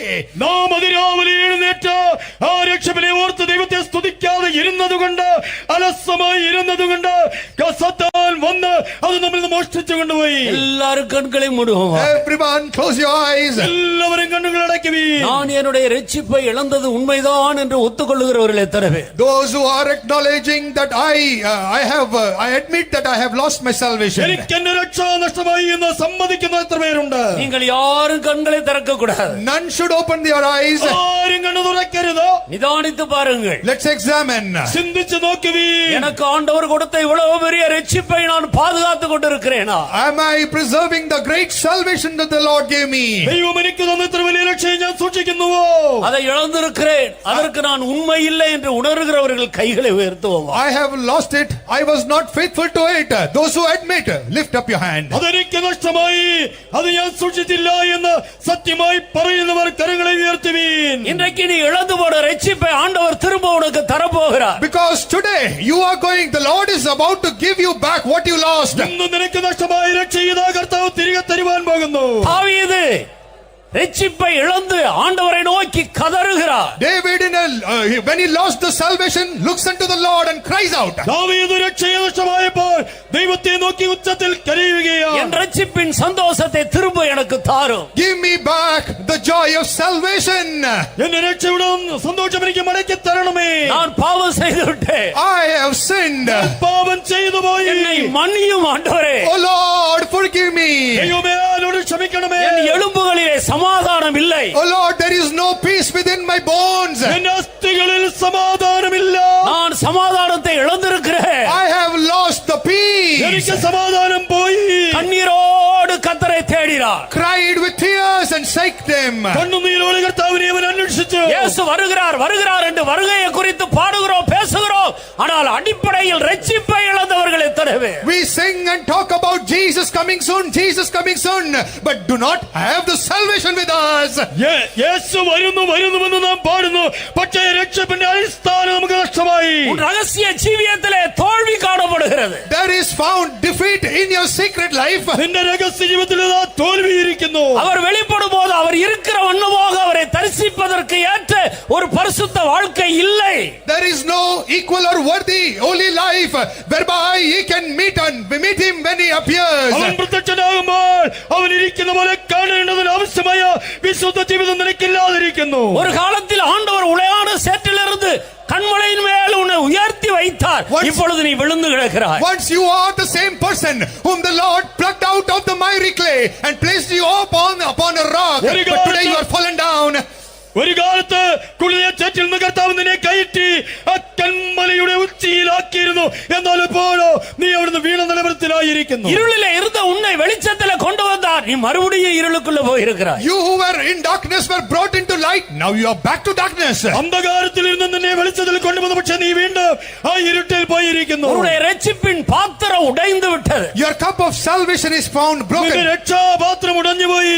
இழந்து போன அந்த ரட்சிப்பின் சந்தோஷத்தை இன்றைக்கு கர்த்தர் உனக்கு தரும்படி உன்னை தேடி The வந்திருக்கிறார். Lord is seeking you that he may restore the lost joy of salvation. നിന്റെ നഷ്ടമായ രക്ഷയുടെ സന്തോഷം മടക്കി തരുന്നതിനായി നിന്നെ തേടി ഇതാ കർത്താവ് ഇന്ന് വന്നിരിക്കുന്നു. கர்த்தாவே என்னை மன்னியும். Oh Lord, forgive me. കർത്താവേ എന്നോട് ക്ഷമിക്കണമേ. நான் இழந்த ரட்சிப்பின் சந்தோஷத்தை திரும்ப எனக்கு தாரும். Oh Lord, please give me back the joy of salvation that I lost. കർത്താവേ എനിക്ക് നഷ്ടമായ രക്ഷയുടെ സന്തോഷം മടക്കി തരണമേ. இனி மரிக்கிற வரைக்கும் நான் அதற்கு உண்மையாக இருப்பேன். Till my death henceforth I will be faithful. ഞാൻ മരിക്കുമ്പോഴും അതിൽ വിശ്വസ്തനായി ഇനിയായിരിക്കും. நான் எல்லாருக்கும் போய் இந்த சந்தோஷத்தை பகிர்ந்து கொடுப்பேன். Allow me to go and spread this joy across. ഈ സന്തോഷം ഞാൻ എല്ലാവരോടും ചെന്നറിയിക്കും. என்னை ரட்சிப்பின் சந்தோஷத்தால் நிரப்பும் ஆண்டவரே. Oh Lord, fill me with the joy of salvation.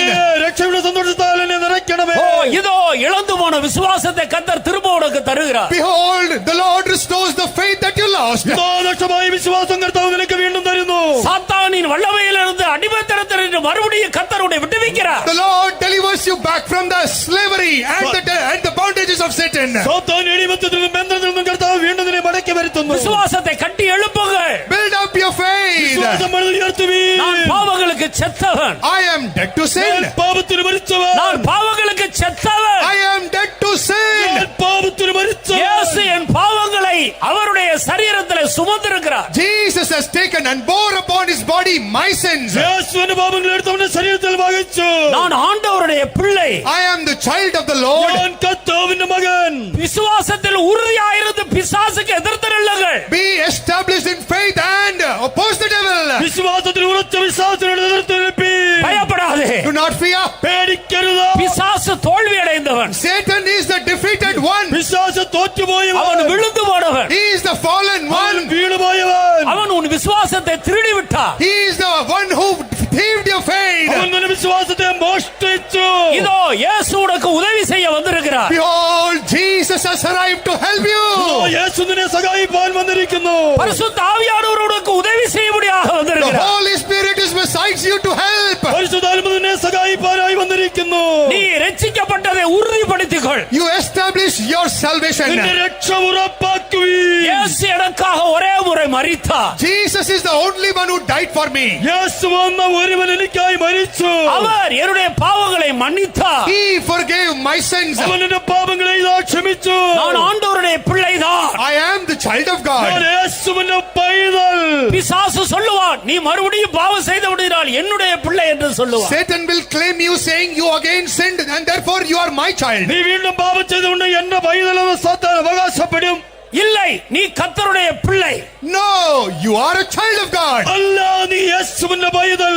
நீ ஒரு நல்ல தீர்மானத்தோடு திரும்பு. You come back with a good decision. നല്ല തീരുമാനത്തോടെ നീ മടങ്ങി വരുവീൻ. நீ விசுவாசத்தில் உறுதியாயிரு. You be established in നീ faith. വിശ്വാസത്തിൽ ഉറപ്പിക്കുവീൻ. நான் ஆண்டவருடைய பிள்ளை. I am a child of God. ഞാൻ കർത്താവിന്റെ പൈതൽ. நான் ஆண்டவருடைய பிள்ளை. I am a child of God. ഞാൻ ദൈവ പൈതൽ. இளைய குமாரன் ஒரு காலத்தில் தகப்பனுடைய பிள்ளையாக வீட்டில் ஜீவித்தார். Once the younger son was living as a son of the father in that house. ഇളയ മകൻ ഒരിക്കൽ അപ്പന്റെ മകനായി വീട്ടിലായിരുന്നു. பின்வாங்கி கெட்டு போனார். Once and he backslided. അവൻ പിന്മാറി നശിച്ചുപോയി. புதிய தீர்மானத்தோடு திரும்பி வந்தார். Now he comes back with a renewed decision. പുതിയ തീരുമാനത്തോടെ മടങ്ങി വന്നു. தகப்பன் ஏற்றுக்கொள்ள யோசிக்கவே இல்லை. Father was never prepared to take him in.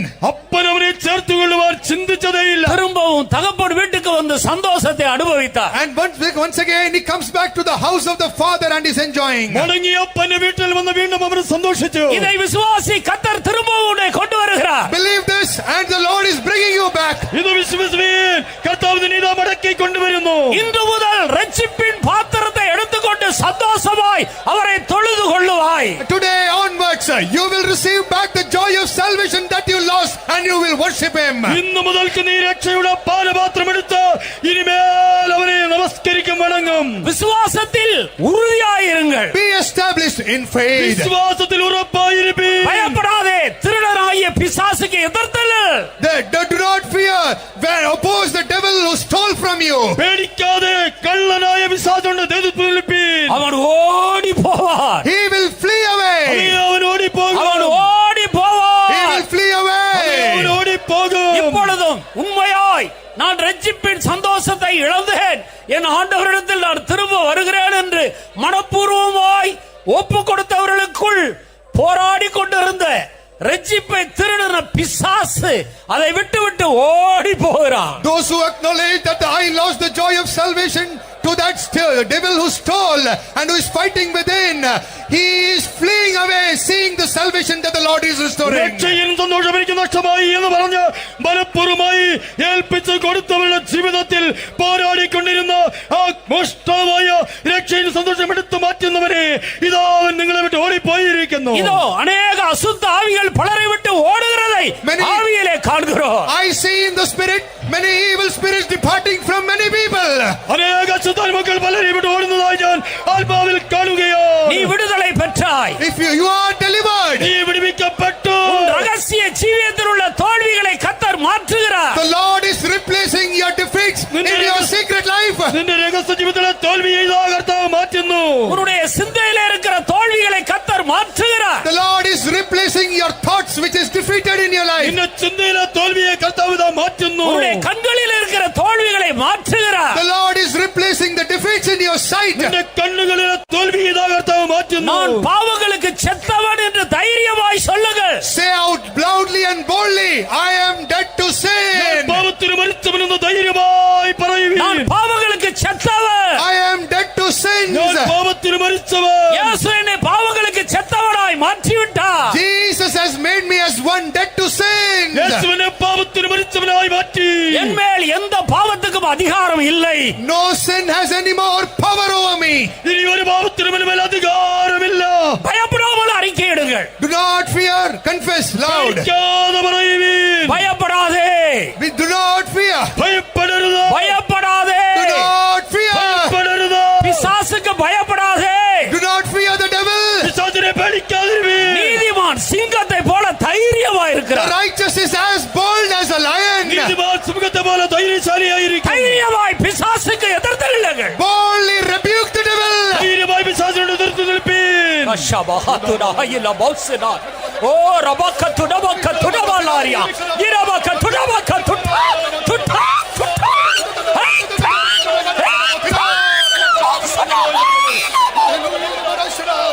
വിശ്വാസത്തിനൊത്തമായ രക്ഷ പ്രാപിപ്പാൻ ആത്മശക്തി തന്നിൽ നിന്ന് കാത്തുകൊള്ളുക. വിശ്വാസത്തിനൊത്തമായ രക്ഷ പ്രാപിപ്പാൻ ആത്മശക്തി തന്നിൽ നിന്ന് കാത്തുകൊള്ളുക. ലോകത്തെ ജയിച്ച ജയവീരനേശുവേ, വന്നവയാ നീ ലോകത്തെ ജയിക്കുക.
அல்லேலூயா.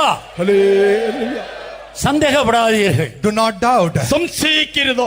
நான் சொல்லுகிற ஒவ்வொன்றுக்கும் நீங்கள் அல்லேலூயா என்று சொல்ல வேண்டும். Everything, every sentence now I say, you must reply with a hallelujah. ഞാൻ പറയുന്ന ഓരോന്നിനും മറുപടിയായി നിങ്ങൾ ഹല്ലേലൂയ മുഴക്കണം. கர்த்தர் உளையாட சேற்றிலிருந்து கன்மலையின் மேல் நம்மை நிறுத்தி இருக்கிறார். The Lord has taken us out of miry clay and has put us on a rock. കർത്താവ് കുഴഞ്ഞ ചേറ്റിൽ നമ്മെ കയറ്റി കൺമലയിൽ നിർത്തിയിരിക്കുന്നു.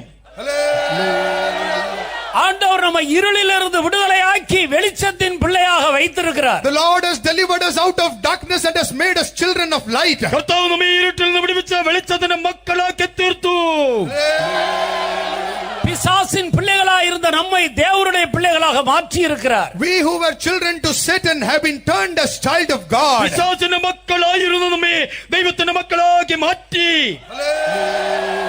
நம்முடைய பெயர் ஜீவ புஸ்தகத்தில் எழுதப்பட்டிருக்கிறது. Our names are written in the book of life. നമ്മുടെ പേര് ജീവപുസ്തകത്തിൽ എഴുതിയിരിക്കുന്നു. நான் பாவங்களுக்கு செத்தவர்களாக மாறி இருக்கிறோம். I am turned as a man dead to sin. നാം പാപത്തിന് മരിച്ച മനുഷ്യരായി മാറി. அருமையான தேவனுடைய பிள்ளையே, ஒவ்வொரு நாள் அதிகாலையிலும் இதை அறிக்கையிட்டு ஆண்டவரை நன்றாக துதியுங்கள். Therefore, beloved children, every morning you wake up and remember this and praise God. പ്രിയ ദൈവമക്കളെ, ഓരോ ദിവസവും അതിരാവിലെ എഴുന്നേറ്റ് ഇത് നിങ്ങൾ ഏറ്റുപറഞ്ഞ് ദൈവത്തെ സ്തുതിപ്പീൻ. இனி ஒருபோதும் அந்த பிசாசு உங்களை தொட முடியாது. Henceforth, never ever can that devil touch you again. ഇനിമേൽ ഒരിക്കലും ആ പിശാചിന് നിങ്ങളെ തൊടാൻ സാധ്യമല്ല. நம்முடைய ஆண்டவர் நமக்கு அரணும் மதிலுமாக இருக்கிறார். Our Lord is our fortress and a wall. നമ്മുടെ കർത്താവ് നമുക്ക് കോട്ടയായി മതിലായി ഇരിക്കുന്നു. குடும்பமாக அதிகாலையில் எல்லாரும் எழும்பி பாடி கம்பீரமாய் கர்த்தரை துதியுங்கள். Every family, as a family you whole, you must wake up every morning and praise God.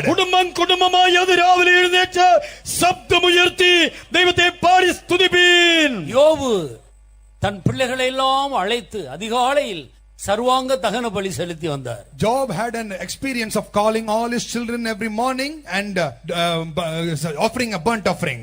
യോബ് തന്റെ മക്കളെല്ലാം അതിരാവിലെ വിളിച്ചു കൂട്ടിയിട്ട് അവർക്ക് വേണ്ടി യാഗങ്ങൾ അർപ്പിക്കുമായിരുന്നു. யோபுவின் குடும்பத்தை சுற்றிலும் கர்த்தர் வேலி அடைத்திருந்தார். The Lord had placed a fence round about the family of Job. യോബിന്റെ വീട്ടിന് ചുറ്റും ദൈവം വേലി കെട്ടി കാത്തു. நீங்கள் அதிகாலையில் கர்த்தரை தொழுது கொள்ளாமல் இருந்தால் உங்களுக்கு வேலி இல்லை. If you do not worship the Lord waking up every morning, you do not have the wall. നിങ്ങൾ അതിരാവിലെ എഴുന്നേറ്റ് ദൈവത്തെ സ്തുതിക്കുന്നില്ല എങ്കിൽ നിങ്ങളെ ചുറ്റും വേലി കാണുകയില്ല. இன்று முதல் ஒரு சரியான தீர்மானம் எடுத்து அதிகாலையில் முதலாவது கர்த்தரை துதியுங்கள். Starting today onwards, take a decision to wake up early in the morning and first praise God. ഇന്നു മുതൽക്ക് ഒരു തീരുമാനം എടുത്തുകൊണ്ട് അതിരാവിലെ എഴുന്നേറ്റ് ഒന്നാമതായി ദൈവത്തെ സ്തുതിപ്പീൻ. கர்த்தர் கொடுத்த ரட்சிப்பின் பாத்திரத்தை எடுத்துக்கொண்டு கர்த்தரை தொழுது கொள்ளுங்கள். You must worship God, taking the cup of salvation that the Lord gave you. ദൈവം നിങ്ങൾക്ക് നൽകിയ രക്ഷയുടെ പാനപാത്രം എടുത്തുകൊണ്ട് നിങ്ങൾ ദൈവത്തെ ആരാധിക്കുവീൻ. இந்த அசுத்த உலகத்தில் பாவங்களுக்கு செத்த ஒரு மனிதர்களாய் நாம் ஜீவிக்க முடியும். That we may live a person dead to sins in this unclean world. ഈ അശുദ്ധമായ ഭൂമിയിൽ പാപത്തിന് മരിച്ച ഒരുവനായി നമുക്ക് ജീവിക്കുവാൻ കഴിയും. எந்த பாவமும் நம்மை அணுக முடியாது. No sin can ever approach us. ഒരു പാപത്തിനും നമ്മെ അടുക്കുവാൻ സാധ്യമല്ല. இந்த விசுவாசம் தான் உங்களுக்கு ஜெயமாக மாறும். Your faith will become your victory. നിങ്ങളുടെ വിശ്വാസം നിങ്ങളുടെ ജയമായി മാറും.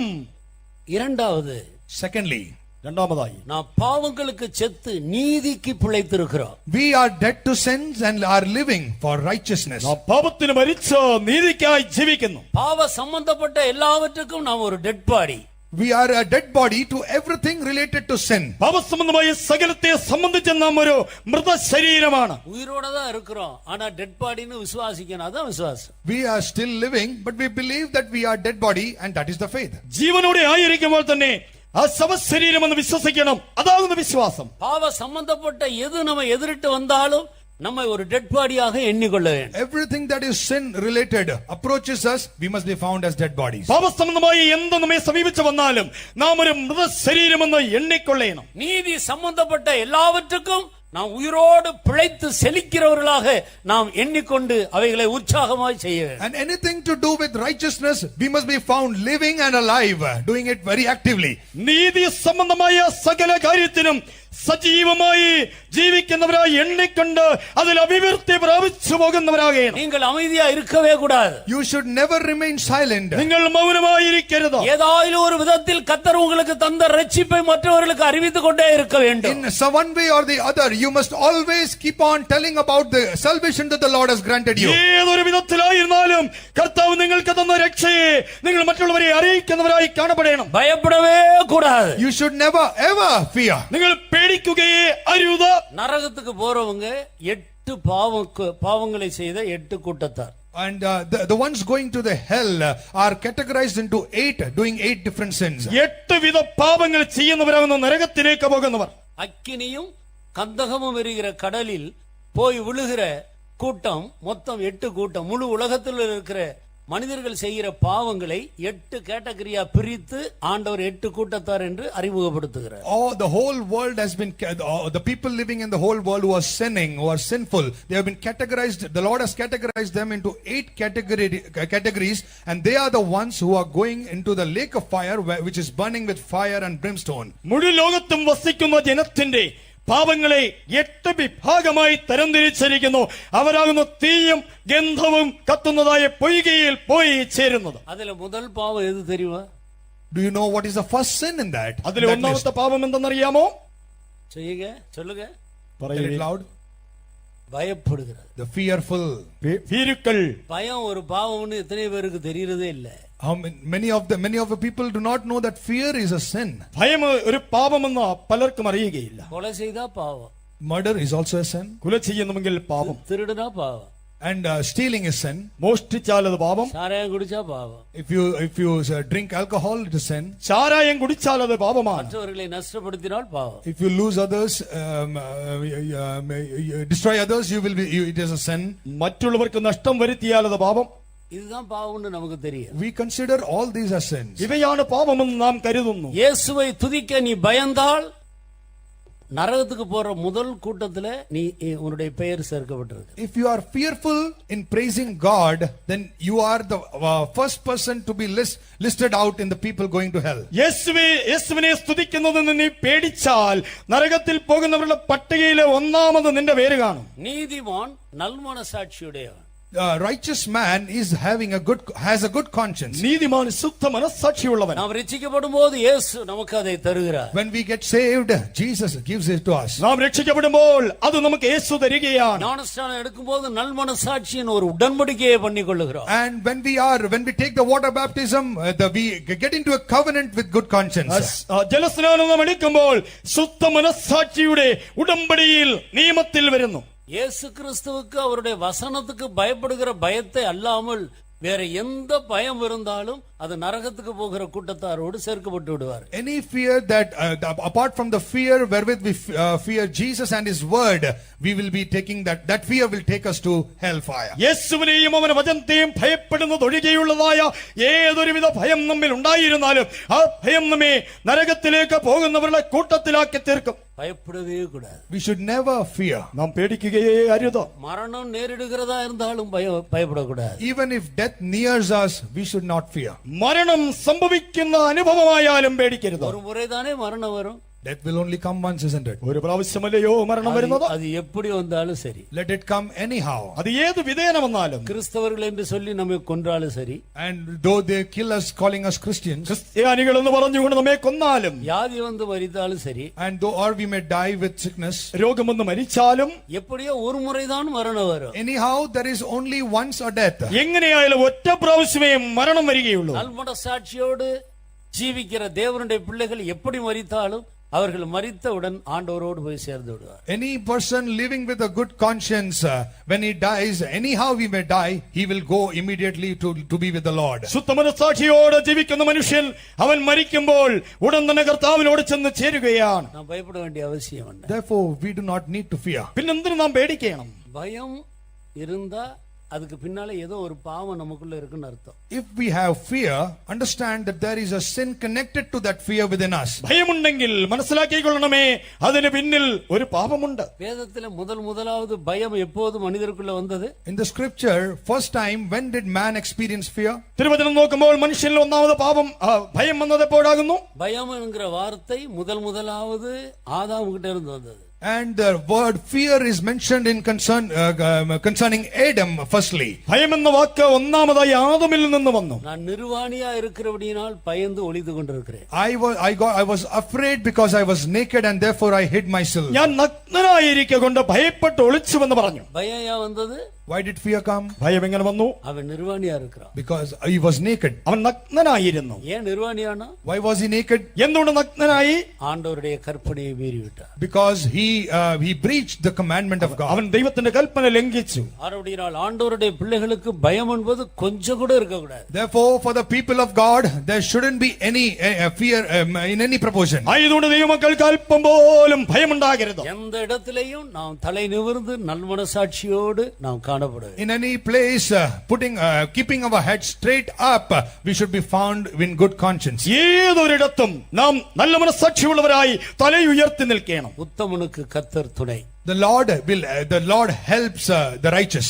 നീതിമാനെ ഉത്തമനായവനെ കർത്താവ് நாம் തുണയായിരിക്കുന്നു. பாவங்களுக்கு செத்திருக்கிறோம், நீதிக்கு பிழைத்தவர்களாக இருக்கிறோம். We are dead to sins and are living for righteousness. നാം പാപത്തിന് മരിച്ചവരായി നീതിക്ക് ജീവിക്കുന്നവരായിരിക്കുന്നു. அடுத்ததாக கர்த்தராகிய இயேசு கல்வாரியில் நமக்கு தந்த ஒரு பெரிய ஆசீர்வாதம், அவருடைய தழும்புகளால் நாம் குணமாகிறோம். Next blessing, great blessing that the Lord gave us on the Calvary cross is, by His stripes we are healed. അടുത്തതായി കാൽവരി ക്രൂശിൽ കർത്താവ് നമുക്ക് നൽകിയതായ മറ്റൊരു അനുഗ്രഹം എന്ന് പറയുന്നത് അവന്റെ അടിപ്പിണരുകളാൽ നമുക്ക് സൗഖ്യം വന്നിരിക്കുന്നു. இந்த விசுவாசத்தை பெந்தகோஸ்தக்காரர்கள் பற்றிக் கொள்ளாதபடிக்கு பிசாசு அநேகருக்குள்ள அந்த விசுவாசத்தை திருடி விடுகிறார். Satan is stealing the faith from Christians so that they may not believe upon this word. പെന്തക്കോസ്തുകാര് ഇത് വിശ്വസിക്കാതെ വണ്ണം അനേകരുടെ ജീവിതത്തിൽ ആ വിശ്വാസത്തെ പിശാച് മോഷ്ടിച്ചു കളയുകയാണ്. கர்த்தருடைய வருகையை பற்றிய வெளிப்படுத்துதல் பெற்றதான நமக்கு ஆவியிலையும் ஆத்மாவிலையும் சரீரத்திலையும் ஒரு பூரண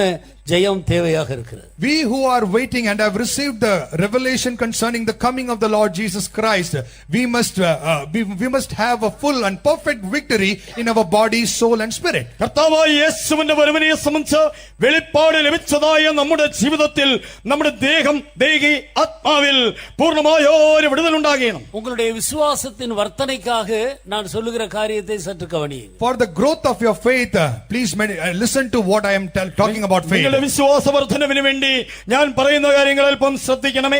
பாவங்களை சுமந்த அதே இயேசு எப்படி பாவங்களை சுமந்தாரோ அதுபோலவே நம்முடைய பலவீனங்களை ஏற்றுக்கொண்டு நம்முடைய நோய்களையும் அவர் சுமந்து கொண்டார்.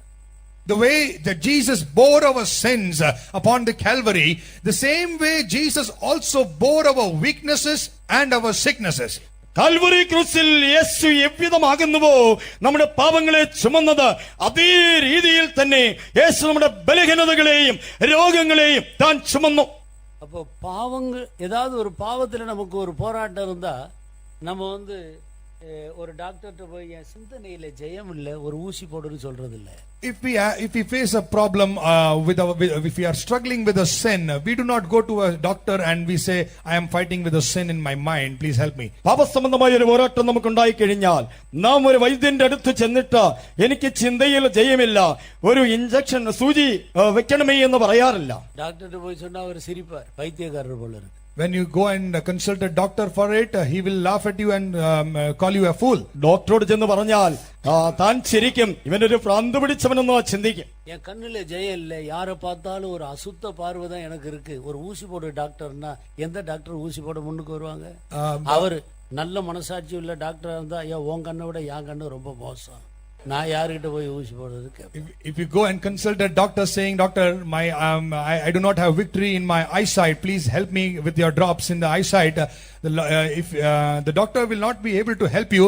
If at all he is having a good conscience, he will help you by saying that your eyesight is also I am also facing the same problem as with you.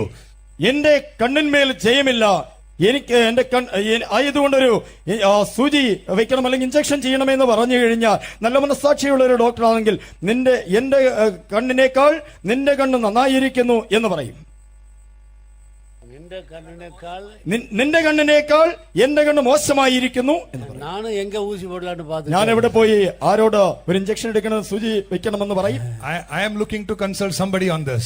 இதுக்கு ஊசி ஒரே ஒரு doctor ஏசாமிதா. There is only one injection, there is only one doctor, that is Jesus Christ. ഇതിന് injection നൽകുവാൻ ഒരേ ഒരു വൈദ്യനേ ഉള്ളൂ, അത് യേശു ക്രിസ്തു. நம்முடைய பாவங்களை சுமந்த அதே இயேசு நம்முடைய நோய்களை சுமந்து இருக்கிறார். The same Jesus who bore our sins, he has also borne our sicknesses. അതേ നമ്മുടെ പാപങ്ങളെ ചുമന്നവനായ അതേ യേശു നമ്മുടെ രോഗങ്ങളെയും ചുമന്നിരിക്കുന്നു. ஏன் இன்றைக்கு பெந்தகோஸ்தக்காரர்கள் இந்த விசுவாசத்தை இழந்திருக்கிறார்கள்? Today, why are the Pentecostals losing this faith?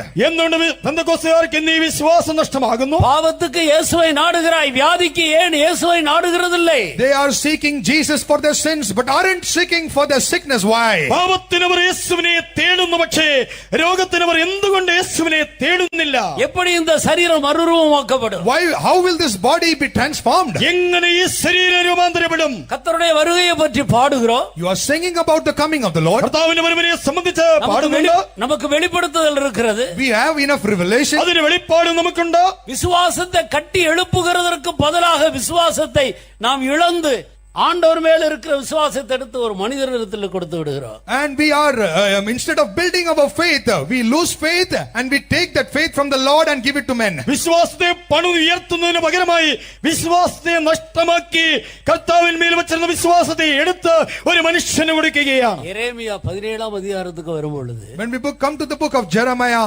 17th chapter, യെരമ്യാ പ്രവചനം 17 അധ്യായത്തിലേക്ക് വരുമ്പോൾ மனுஷன் மேல் நம்பிக்கை வைத்து மனுஷன் மேல் நம்பிக்கை வைத்து கர்த்தரை விட்டு விலகுகிற இருதயம் உள்ள மனிதன் சபிக்கப்பட்டவன். cursed is the man whose heart he trusted man leaving aside God.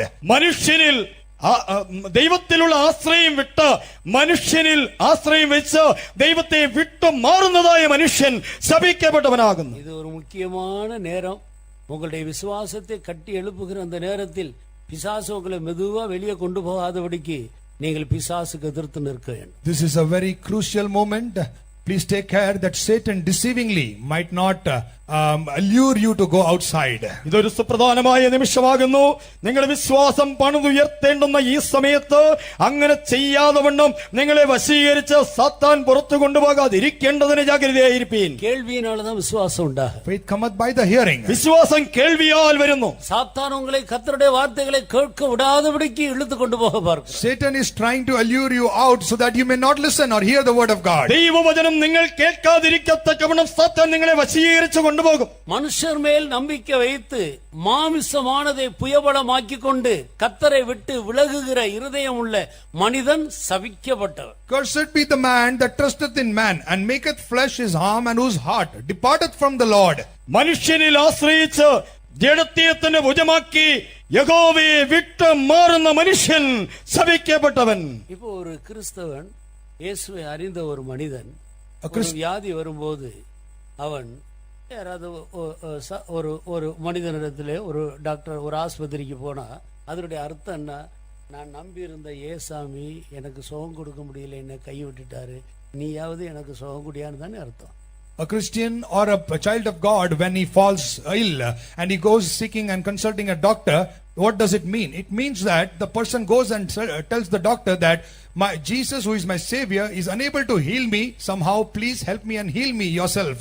രോഗബാധിതനായ ഒരു ദൈവവൈതൽ, ഒരു ക്രിസ്ത്യാനി, അവൻ ഒരു വൈദ്യന്റെ അടുത്ത സഹായത്തിനായി പോകുന്നുവെങ്കിൽ ഞാൻ ആശ്രയിച്ചിരുന്നതായ യേശു കർത്താവിന് എന്നെ സൗഖ്യം തരുവാൻ കഴിഞ്ഞില്ല, നീയെങ്കിലും എന്നെ സൗഖ്യം തന്ന് സഹായിക്കണമേ എന്നാകുന്നു.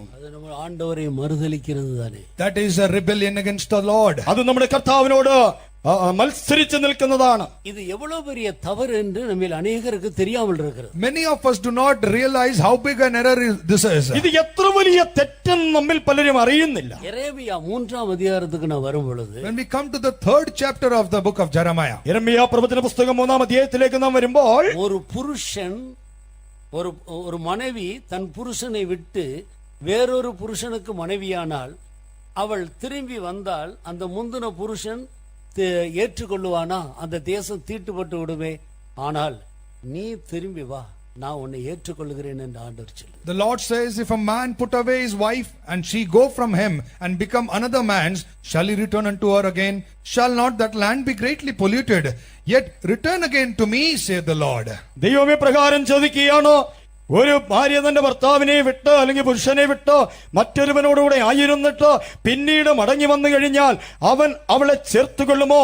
അങ്ങനെയെങ്കിൽ ദേശം മലിനമാകുകയില്ലയോ? നിങ്ങളോ മടങ്ങി വരുവീൻ, ഞാൻ നിങ്ങളെ ചേർത്തുകൊള്ളാം. 20வது വചനത്തെ വാസി. Read the 20th verse. 20ാം വാക്യം വായിക്കാം.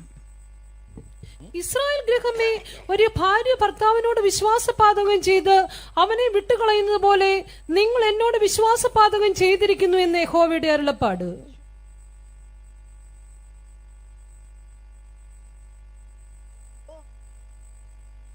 ஒரு மனைவி தன் புருஷனுக்கு துரோகம் செய்தது போல இஸ்ரவேல் வம்சத்தாராகிய நீங்கள் எனக்கு துரோகம் செய்தது மெய் என்று கர்த்தர் சொல்லுகிறார்.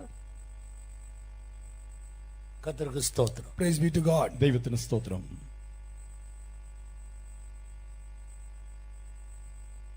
ஒரு மனைவி தன் புருஷனுக்கு துரோகம் பண்ணி வேறொருவனை விவாகம் பண்ணி கொண்டாள்.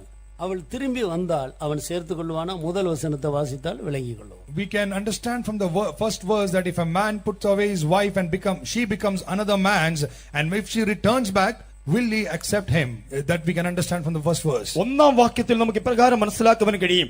ഒരു ഭാര്യ തന്റെ ഭർത്താവിനെ അല്ലെങ്കിൽ പുരുഷനെ ഉപേക്ഷിച്ച് പോയി മറ്റൊരുവന് ഭാര്യയായതിനു ശേഷം വീണ്ടും അവൾ മടങ്ങി വന്നാൽ അവൻ അവളെ ചേർത്തുകൊള്ളുമോ? கர்த்தர் மேல இருக்கிற விசுவாசத்தை விட்டு விட்டு மனிதர்களை விசுவாசித்து போகிறது இவ்வளவு பெரிய துரோகம் என்று ஆண்டவர் சொல்லுகிறார். The Lord says it is a treacherous deed of stopping or refraining from trusting the Lord and going and seeking trust in man.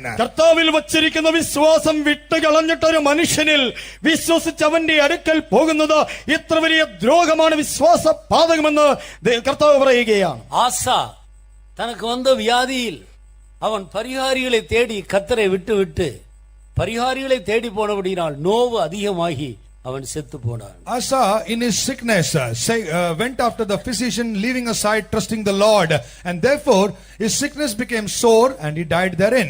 Asa തനിക്ക് വന്നതായ രോഗത്തിന്റെ ആ അവസ്ഥയിൽ അവൻ കർത്താവിനെ അന്വേഷിക്കാതെ യഹോവയെ അന്വേഷിക്കാതെ മനുഷ്യന്റെ സഹായം തേടി പോയതിനാൽ അവന്റെ വേദന അധികരിച്ചു വരികയും അവൻ മരിച്ചു പോകുവാൻ ഇടയാകുകയും ചെയ്തു. ஒரு கிறிஸ்தவனுக்கு இயேசுதான் பரிகாரம்.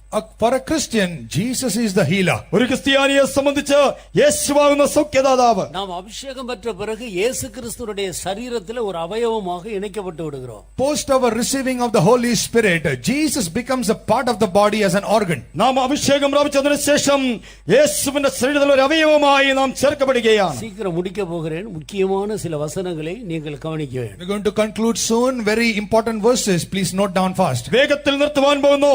സുപ്രധാനമായ ചില വചനങ്ങൾ നിങ്ങൾ ശ്രദ്ധിക്കണമേ. நீங்கள் இனி வேறொரு நபரை போல எண்ணக்கூடாது. இயேசு தலையாக இருக்கிறார், நாம் அவருடைய சரீரமாக இருக்கிறோம். Do not consider Jesus to be a third party. Jesus is the head and we are the body. നിങ്ങൾ മറ്റൊരു വ്യക്തിയായി ഇനിമേൽ നിങ്ങൾ ചിന്തിക്കരുതോ. യേശു നമ്മുടെ തലയും നാം അവന്റെ ശരീരവുമാണ്. நம்முடைய சரீரத்தில் ஒரு வியாதி வந்தால் அதை குறித்து நாம் எவ்வளவு அக்கறை காட்டுகிறோம். If a part of the body falls ill, how much care do we take for that part? നമ്മുടെ ശരീരത്തിൽ ഒരു രോഗം ബാധിച്ചാൽ നാം അതിനെ സംബന്ധിച്ച് എത്ര ശ്രദ്ധയുള്ളവരെ കരുതലുള്ളവരായിരിക്കും. நாம் அபிஷேகம் பெற்ற பிறகு ஆண்டவருடைய சரீரமாக மாறி விடுகிறோம். ஆண்டவருக்கு அக்கறை இல்லையா? And after receiving the Holy Spirit, we become the body of Christ. Will not Christ, who is the head, care about it? നാം പരിശുദ്ധാത്മാവിനെ പ്രാപിച്ച ശേഷം കർത്താവിന്റെ ശരീരമായി മാറുന്നു.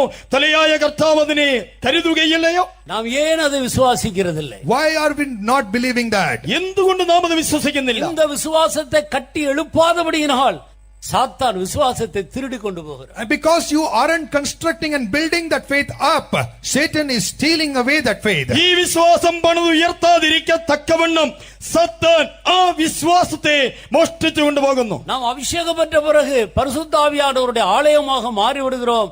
நாம் நம்முடையவர்கள் அல்ல, கிறிஸ்து என்னும் வேறொருவருடையவராக நாம் மாறிவிடுகிறோம். And since the day we received the Holy Spirit, we become the temple of the Holy Spirit, and we are not of our own, and we become Christ. നാം പരിശുദ്ധാത്മാവിനെ പ്രാപിച്ച അതേ നിമിഷം ദൈവത്തിന്റെ ആലയമായി മാറി നാം ക്രിസ്തു എന്ന വേറെ ഒരുവന് വേണ്ടി ആയിരിക്കുന്നു. கிறிஸ்துவ ஜீவியத்தை ஒரு சரீரத்துக்கு ஒப்பிட்டால் இயேசு தலை, நாம் சரீரம். கிறிஸ்துவ ஜீவியத்தை ஒரு மரத்துக்கு ஒப்பிட்டால் இயேசு கிறிஸ்து வேறா இருக்கிறார், நாம் அவருடைய அந்த மரத்தின் கிளைகளாக இருக்கிறோம். கிறிஸ்துவ ஜீவியத்தை ஒரு கட்டடத்துக்கு ஒப்பிட்டால் இயேசு மூளைக்கல்லாக இருக்கிறார். இந்த எல்லா இடத்திலையுமே ஆண்டவர் தான் பிரதானமானவர். நாம் அவரோடு இணைக்கப்பட்டிருக்கிறோம். ஒருபோதும் நமக்கு குறை வரவே வராது. If we compare the Christian life to a body, Christ is the head and we are the body. If we compare the Christian life to a tree, Christ is the roots and we are the trunk. And similarly, if we also compare our Christian life to a building, Jesus is the cornerstone of the foundation, and therefore Jesus occupies the prime importance of our life, and therefore we should never be away from him. ക്രിസ്തീയ ജീവിതത്തെ ഒരു ശരീരത്തോട് ഉപമിച്ച് നാം പറയുമെങ്കിൽ ക്രിസ്തു നമ്മുടെ തലയും നാം അവന്റെ ശരീരവുമാകുന്നു.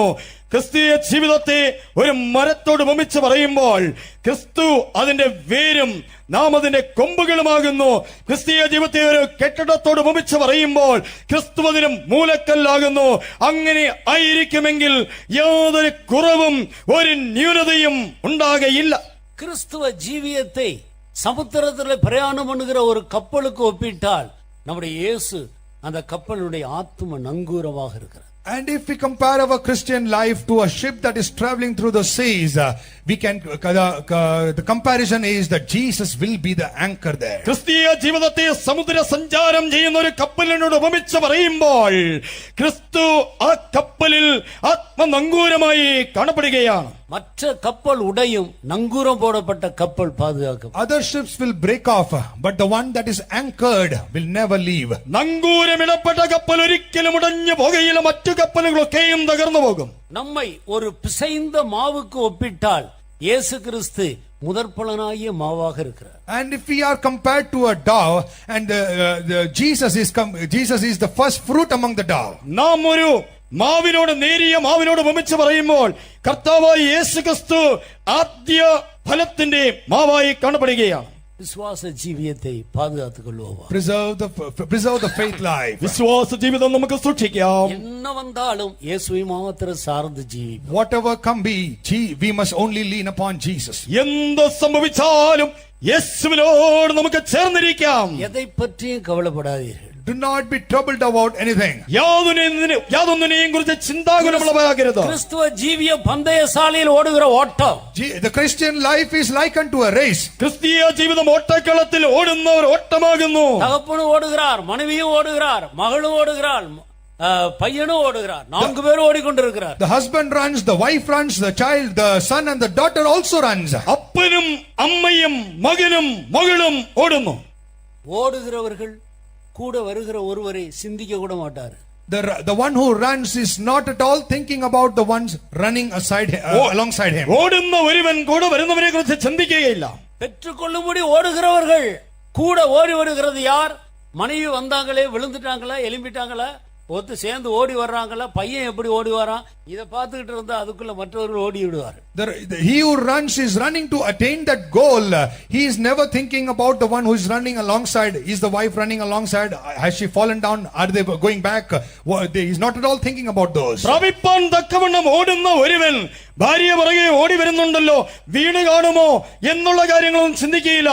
മകനോ മകളോ മറ്റുള്ളവരെ കൂടെ ഓടുന്നുവോ, അങ്ങനെ ഒരു ചിന്തയേ ഉണ്ടാകുകയില്ല. குடும்பத்திலே மனைவி பிள்ளைகளுக்கு செய்ய வேண்டிய எல்லாவற்றையும் நீங்கள் செய்யுங்கள். ஆனால் ஆவிக்குரிய ஜீவியத்தில் மற்றவர்களுக்காக உங்களை நஷ்டப்படுத்திக் கொள்ளக்கூடாது. நீங்கள் பெற்றுக்கொள்ளும்படி ஓட வேண்டும். In your family, whatever pertaineth to the family requirements, whatever you must do, you ought to do it, please do it. But in your spiritual life, you must not lose your soul because of others. കുടുംബ ജീവിതത്തിൽ ഭാര്യയ്ക്കും മക്കൾക്കും അവർക്കൊക്കെയും കടപ്പെട്ടത് നാം ചെയ്തു കൊള്ളണം. എന്നാൽ നമ്മുടെ ഓട്ടത്തിലോ മറ്റുള്ളവർ മുഖാന്തരമായി ആ വിരുത് നഷ്ടമാകാതെ വണ്ണം നാം ഓടണം. உயிர்த்தெழுதலே மனைவி பிள்ளைகள் என்ற பேச்சே கிடையாது. In the resurrection, there is nothing called husband or wife. ഉയർത്തെഴുന്നേൽപ്പിൽ ഭാര്യയെന്നോ ഭർത്താവെന്നോ അങ്ങനെ ഒരു പറച്ചിലേ ഇല്ല. இப்போது வியாதி வந்தாலும் என்ன பிரச்சனை வந்தாலும் நான் விசுவாசத்தில் நிற்க விரும்புகிறேன் என்று தீர்மானிக்கிறவர்கள் எல்லாரும் எழும்பி நிற்பவா. Those who are deciding that whatever problems, whatever sickness comes in my life, I will stand for the faith. Those who decide, please stand. രോഗം വന്നാലും പ്രശ്നം വന്നാലും ഞാൻ വിശ്വാസത്തിന് വേണ്ടി നിൽക്കുമെന്നോ തീരുമാനമുള്ളവർ ഇപ്പോൾ എഴുന്നേറ്റ് നിൽപ്പീൻ. நான் ஒருபோது கர்த்தரை விட்டு விலக கூடாது. We should never forsake the Lord and go. ഒരിക്കലും കർത്താവിനെ വിട്ട് നാം അകന്നു പോകരുത്. நம்முடைய விசுவாசத்தை கர்த்தரை விட்டு எடுத்து வேறு யாரிடத்திலையும் அதை விட்டு விடக்கூடாது. Our faith, instead of putting it upon the Lord, do not put it anywhere else. നമ്മുടെ വിശ്വാസം കർത്താവിൽ നിന്ന് എടുത്ത് മറ്റൊരിടത്തും ഒരു വ്യക്തിക്ക് നാം കൊടുക്കരുത്. பயப்படாதீர்கள், Do not fear. പേടിക്കരുത്. தைரியமாயிருங்கள். Be bold. ധൈര്യമായിരിപ്പീൻ. என் ஜனங்கள் ஒருபோது வெட்கப்பட்டு போகிறதில்லை என்று கர்த்தர் The சொல்லுகிறார். Lord says, my people shall never be ashamed. ഇതാ കർത്താവ് പറയുകയാണ്, എന്റെ ജനം ഒരു നാളിൽ ലജ്ജിച്ചു പോകുകയില്ല. நம்முடைய இயேசு சீக்கிரம் வரப்போகிறார். Our Jesus is coming soon. നമ്മുടെ യേശു എത്രയും വേഗം വരുവാൻ പോകുന്നു. எல்லாரும் வெற்றியோடு அவரை காண வேண்டும். We should meet him with victoriously. നാം എല്ലാവരും ജയാളികളായി അവനെ കാണണം. இந்த உலகத்தில் ஓநாய்களின் மத்தியில ஆடுகளைப் போல கர்த்தர் நம்மை வைத்திருக்கிறார். In this world, the Lord has placed us as lambs amidst the wolves. ഈ ലോകത്തിൽ ചെന്നായ്ക്കളുടെ നടുവിൽ കുഞ്ഞാടുകളായി കർത്താവ് നമ്മെ വച്ചിരിക്കുന്നു. ஆடுகள் எல்லாம் மத்திய வானத்துக்குள்ளே பிரவேசிக்க போகிறது. It is about time that all the lambs be gathered unto the clouds. ആടുകളൊക്കെ ഈ മധ്യാകാശത്തിൽ പ്രവേശിക്കാൻ പോകുന്നു. இந்த உலகம் ஓநாய் கூட்டமாய் மாறப் போகிறது. This world is going to be turned into a gathering of the wolves. ഈ ലോകം ചെന്നായ്ക്കളുടെ കൂട്ടമായി മാറുവാൻ പോകുന്നു. கைவிடப்பட்டவர்கள் ஓநாய்க்கு ஒப்பாய் மாறப் போகிறார். All the ones who are lost, who are lost, are going to become wolves. കൈവിടപ്പെടുന്നവർ ചെന്നായി കൂട്ടമായി മാറുവാൻ പോകുന്നു. நம்மை வெளிச்சமாக வைத்திருக்கிறார். He has placed us as lights. നമ്മെ വെളിച്ചമായി വച്ചിരിക്കുന്നു. வெளிச்சங்கள் மத்திய வானத்துக்குள்ள பிரவேசிக்க போகிறது. The lights are about to be taken up mid-air. വെളിച്ചങ്ങൾക്ക് ഈ മധ്യാകാശത്തിൽ പ്രവേശിക്കുവാൻ முழு പോകുന്നു. உலகமும் இருளாய் மாறப் போகிறது. And the entire rest of the world is going to be darkened. മുഴു ലോകവും ഇരുട്ടായി മാറുവാൻ പോകുന്നു. நம்மை கனிதரும் மரங்களாக வைத்திருக்கிறார். We are placed as fruit yielding trees. നമ്മെ ഫലം കൊടുക്കുന്ന വൃക്ഷങ്ങളായി വച്ചിരിക്കുന്നു. கனி கொடுக்கிற மரங்கள் மத்திய வானத்துக்குள்ள பிரவேசிக்க போகிறது. All the fruit yielding trees are going to be taken up on the clouds. ഫലം കൊടുക്കുന്ന വൃക്ഷങ്ങളൊക്കെ ഈ മധ്യാകാശത്തിൽ പ്രവേശിക്കുവാൻ இந்த உலகம் எல்லாம் പോകുന്നു. முட்செடியாக மாறப் போகிறது. The rest are all going to be stubbles. ഈ ലോകം മുള്ളായി തീരുവാൻ പോകുന്നു. எப்படியாயிலும் இயேசுவை நாம் சந்திக்க வேண்டும். Somehow we must meet the Lord. എങ്ങനെയായാലും യേശുവിനെ നാം സന്ധിക്കണം. நல்ல ஒரு தீர்மானம் எடுப்போமாக. Take a good decision. ശരിയായ ഒരു തീരുമാനമെടുപ്പീൻ. மரணம் வந்தாலும் பரவாயில்லை. Though it be death, faced with death. മരിച്ചാലും കാര്യമില്ല. நான் விசுவாசத்தை காத்துக்கொள்வேன். I will hold on to the faith. ഞാൻ വിശ്വാസം കാത്തുകൊള്ളും. நல்ல போராட்டத்தை போராடினேன், ஓட்டத்தை முடித்தேன், விசுவாசத்தை காத்துக்கொண்டேன். I have fought a good fight. I have finished my course. I have kept the faith. ഞാൻ നല്ലപോലെ ഒരു വിശ്വാസം കാത്തു ഓട്ടം തികച്ചു. உன்னிடத்தில் ஒப்புவிக்கப்பட்ட நற்பொருளாகிய விசுவாசத்தை உன்னில் வாசமாயிருக்கிற பரிசுத்த ஆவியினாலே காத்துக்கொள். And the good thing that has been handed on into your life, the Holy Spirit, preserve it by the Holy Spirit that dwells within. നിന്റെ ഉള്ളിൽ വച്ചിരിക്കുന്ന നല്ല ഉപനിധിയായ വിശ്വാസത്തെ പരിശുദ്ധാത്മാവിനാൽ നീ കാത്തുകൊള്ളുവീൻ. உண்மையாய் ஒப்பு கொடுக்கிறவர்கள் மேல் ஒரு விசேஷித்த அனாயிண்டிங், அபிஷேகம், அது சியோனில் இருந்து மகா பரிசுத்த ஸ்தலத்திலிருந்து இறங்கும். Those who are surrendering to this fact and truth, for them an anointing right from Zion, from the most holy place, he is descending. യഥാർത്ഥമായി സമർപ്പിക്കുന്നവരുടെ മേലിതാ ഉയരത്തിൽ നിന്ന് സിംഹാസനത്തിൽ നിന്ന് അതിവിശുദ്ധ സ്ഥലത്തു നിന്ന് ശക്തിയേറെ അഭിഷേകം ഇറങ്ങാൻ പോകുന്നു. இப்பொழுது நாம் பாட்டு பாட போகிறதில்லை. Now we are not going to sing songs. ഇപ്പോൾ നാം പാട്ട് പാടുന്നില്ല. நீங்கள் ஒப்பு கொடுங்கள். You surrender. നിങ്ങൾ സമർപ്പിപ്പീൻ. எலியாவின் பலிபீடத்திலே அக்கினி இறங்குனது போல ஒப்பு கொடுத்த மாத்திரத்தில் உனக்குள்ள அந்த அக்கினி வந்து As இறங்கும். fire descended upon the altar built by Elijah, if you are a surrendered person, fire will descend upon you. ഏലിയാവിന്റെ യാഗപീഠത്തിൽ ആ സമർപ്പിച്ചപ്പോൾ തീ ഇറങ്ങുന്നത് പോലെ അതുപോലെ സമർപ്പിക്കുന്നവരുടെ ജീവിതത്തിൽ ഇപ്പോ ഇതാ തീ ഇറങ്ങുവാൻ പോകുന്നു. இந்த அக்கினி உன்னை மத்திய வானத்திலே கொண்டு போய் நிறுத்துகிற வரைக்கும் உன்னை விட்டு நீங்காது. Till you are placed in the mid-air upon the clouds, this fire will not depart. നീ മധ്യാകാശത്തിൽ പോയി നിൽക്കുമ്പോൾ ഈ തീ നിന്നെ വിട്ട് മാറുകയില്ല. பெற்றுக்கொள்ளுங்கள். Receive it. പ്രാപിപ്പീൻ.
பயப்படாதே, உனக்கு ஒன்றும் சம்பவிப்பதில்லை. Do not fear, nothing is going to happen to you. പേടിക്കരുത്, നിനക്കൊന്നും സംഭവിക്കുകയില്ല.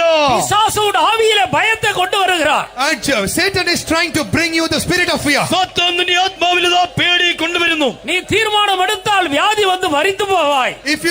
If you decide, you will die of this നീ disease. തീരുമാനമെടുത്താൽ രോഗം വന്ന് മരിച്ചു പോകും. തീരുമാനിക്കാതെ എന്ന് சொல்லுகிறார். Satan is standing beside saying, do not decide. തീരുമാനിക്കരുതെന്ന് അവൻ പറയുന്നു.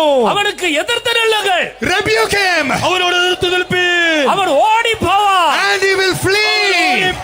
மரணம் வந்தாலும் பரவாயில்லை. Let even death come.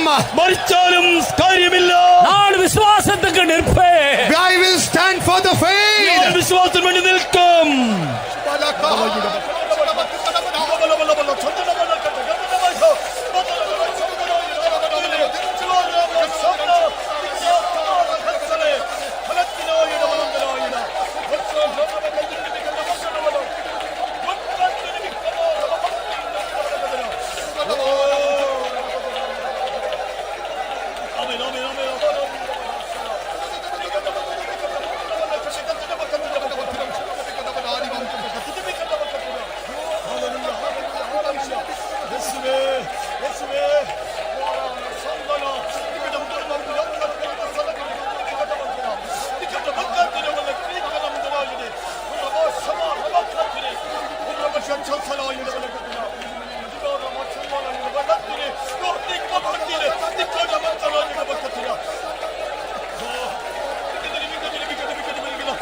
യാത്ര ചെയ്യും ഞാൻ ക്രൂശെ നോക്കി, യുദ്ധം ചെയ്യും ഞാൻ യേശുവിനായി, ജീവൻ വച്ചിടേണോ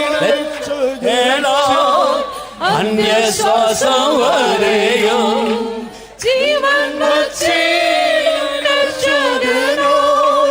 അന്യശ്വാസം വരെയും, ജീവനിൽ യേശുവിൽ അർപ്പിച്ചിട്ട് അക്കരെ നാട്ടിൽ ഞാൻ എത്തിയിടുമ്പോൾ, ജീവനിൽ യേശുവിൽ അർപ്പിച്ചിട്ട് അക്കരെ നാട്ടിൽ ഞാൻ എത്തിയിടുമ്പോൾ, ശുദ്ധ പണിഞ്ഞൻ കടൽ തീരത്ത് യേശുവിൻ പൊന്മുഖം മുത്തിയിടും ഞാൻ. ശുദ്ധ പണിഞ്ഞൻ കടൽ തീരത്ത് യേശുവിൻ പൊന്മുഖം മുത്തിയിടും ഞാൻ. യാത്ര ചെയ്യാം ഞാൻ ക്രൂശിൽ നോക്കി, യുദ്ധം ചെയ്യും ഞാൻ യേശുവിനായി, ജീവൻ വച്ചിടും രക്ഷകനായി, അന്ത്യശ്വാസം വരെയും, ജീവൻ വച്ചിടും രക്ഷകനായി, അന്ത്യശ്വാസം വരെയും. യാത്ര ചെയ്യാം ഞാൻ ക്രൂശിൽ നോക്കി, യുദ്ധം ചെയ്യും ഞാൻ യേശുവിനായി, ജീവൻ വച്ചിടും രക്ഷകനായി, അന്യശ്വാസം വരെയും, എന്റെ ജീവൻ വച്ചിടും രക്ഷകനായി, அந்திய சுவாசம் வரையும் என் ஜீவன் வச்சிடும் ரட்சகரா, அந்திய சுவாசம் வரையும் என் ஜீவன் வச்சிடும் ரட்சகரா, அந்திய சுவாசம் வரையும் என் ஜீவன் வச்சிடும் ரட்சகரா, அந்திய சுவாசம் வரையும்.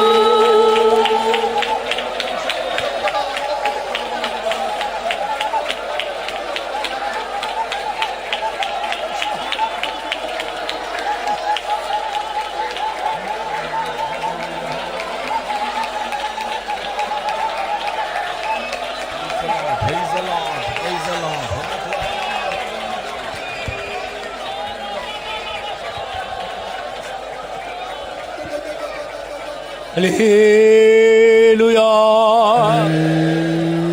ஜெயம். Heavenly Father, we praise and thank thee for this blessed convention you have given us, O Lord. You have undertaken our convention and making our convention. It's a great blessing, Father. We praise and thank thee, O Lord. You undertook this morning meeting and meditation, a great blessing. You removed all the hindrances, O Lord. You worked mightily in our midst, O Lord. You blessed the songs, blessed the spirit-filling session. You raised up good living testimonies, Father. We praise and thank thee, O Lord. O Lord, we thank and praise thee for the blessed words, beautiful, wonderful words which you spoke through our servant, your servant from heaven above. For that we praise and thank thee, O Lord. Lord, you were by your words, Lord, you strengthened us, strengthened our, Lord, our faith. For that we praise and thank thee, O Lord.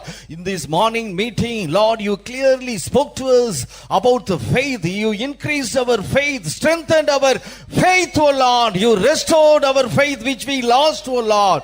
Lord, you restored the joy of salvation which we lost, O Lord. Lord, we commit ourselves into your hands, O Lord, as a great deliverer. You worked mightily in our midst and delivered us, O Lord. You are the great healer. As a great healer, you worked mightily in our midst and healed us. For that, praise and thank thee, O Lord. Help us always, we should always lean upon you, O Lord.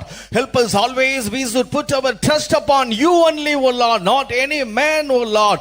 Lord, continuously undertake our, Lord, make our convention as a great blessing, O Lord. Lord, you blessed everyone, those who have come over here, every children of God, those who have come over here, bless them, heal them, O Lord. Continuously bless them, O Lord. Continuously use our dear pastor. He should be a blessing channel to so many thousands, O Lord. Lord, you are coming very soon, O Lord. At the coming of Jesus Christ, it should not be a trap, but it should be a marriage, O Lord. Prepare us for soon return, O Lord. Continuously, Lord, you should do mighty things in our convention. Make it as a great blessing, O Lord. We commit ourselves into your hands, O Lord, giving honor and glory and the sweet and loving name of Jesus, we ask thee, Father. ஸ்தோத்திரம் பண்ணுவோம். Praise God. கர்த்தர் நம்ம எல்லாருடைய விசுவாசத்தை வர்த்திக்க பண்ணின அப்படினால் ஸ்தோத்திரம் For பண்ணுவோம். the Lord having built up all our faith, therefore shall we praise God. നമ്മുടെ വിശ്വാസം എല്ലാവരുടെ വിശ്വാസത്തെ പടുത്ത് ഉയർത്തിയതിനായി സ്തോത്രം ചെയ്യാം. Praise the Lord, praise the Lord, praise the Lord. நிச்சயமாக நம்முடைய இயேசு வருவார், நாம் யாவரும் அவரை சந்திப்போம். Surely the Lord, our Lord Jesus will come and we will meet him. തീർച്ചയായും നമ്മുടെ യേശു വരും, നാം ഏവരും അവനെ കാണും. அதற்காக ஸ்தோத்திரிப்போம். Therefore praise God. സ്തോത്രം ചെയ്യുവീൻ. Praise the Lord, praise the Lord, praise the Lord, praise the Lord. நம்மை அழைத்தவர் உண்மையுள்ளவர். He who called us is faithful. നമ്മെ വിളിച്ചവൻ വിശ്വസ്തനാണ്. அவர் அப்படியே செய்வார். And he will do that. അവൻ അങ്ങനെ തന്നെ ചെയ്യും. அவருடைய வல்லமையான செயலுக்காய் ஸ்தோத்திரம் பண்ணுவோம். For his powerful words shall we praise God. ശക്തിയുള്ള വചനത്തിനായി സ്തോത്രം ചെയ്യാം. எல்லா துதி கன மகிமை அனைத்தையும் கர்த்தருக்கே கொடுத்து ஸ்தோத்திரம் Giving பண்ணுவோம். all glory, honor and praise unto the Lord himself shall we praise God. എല്ലാ സ്തുതിയും സ്തോത്രവും മാനവും ദൈവത്തിന് മാത്രം കൊടുത്തുകൊണ്ട് സ്തോത്രം ചെയ്യാം. Praise the Lord, praise the Lord, praise the Lord, praise the Lord. நம்முடைய கர்த்தராகிய இயேசு கிறிஸ்துவினுடைய கிருபையும் பிதாவாகிய தேவனுடைய அன்பும் பரிசுத்த ஆவியானவருடைய ஐக்கியமும் சமாதானமும் நம் அனைவரோடும் சகல பரிசுத்தவான்களோடும் என்றென்றைக்கும் இருப்பதாக. Hallelujah, hallelujah, hallelujah.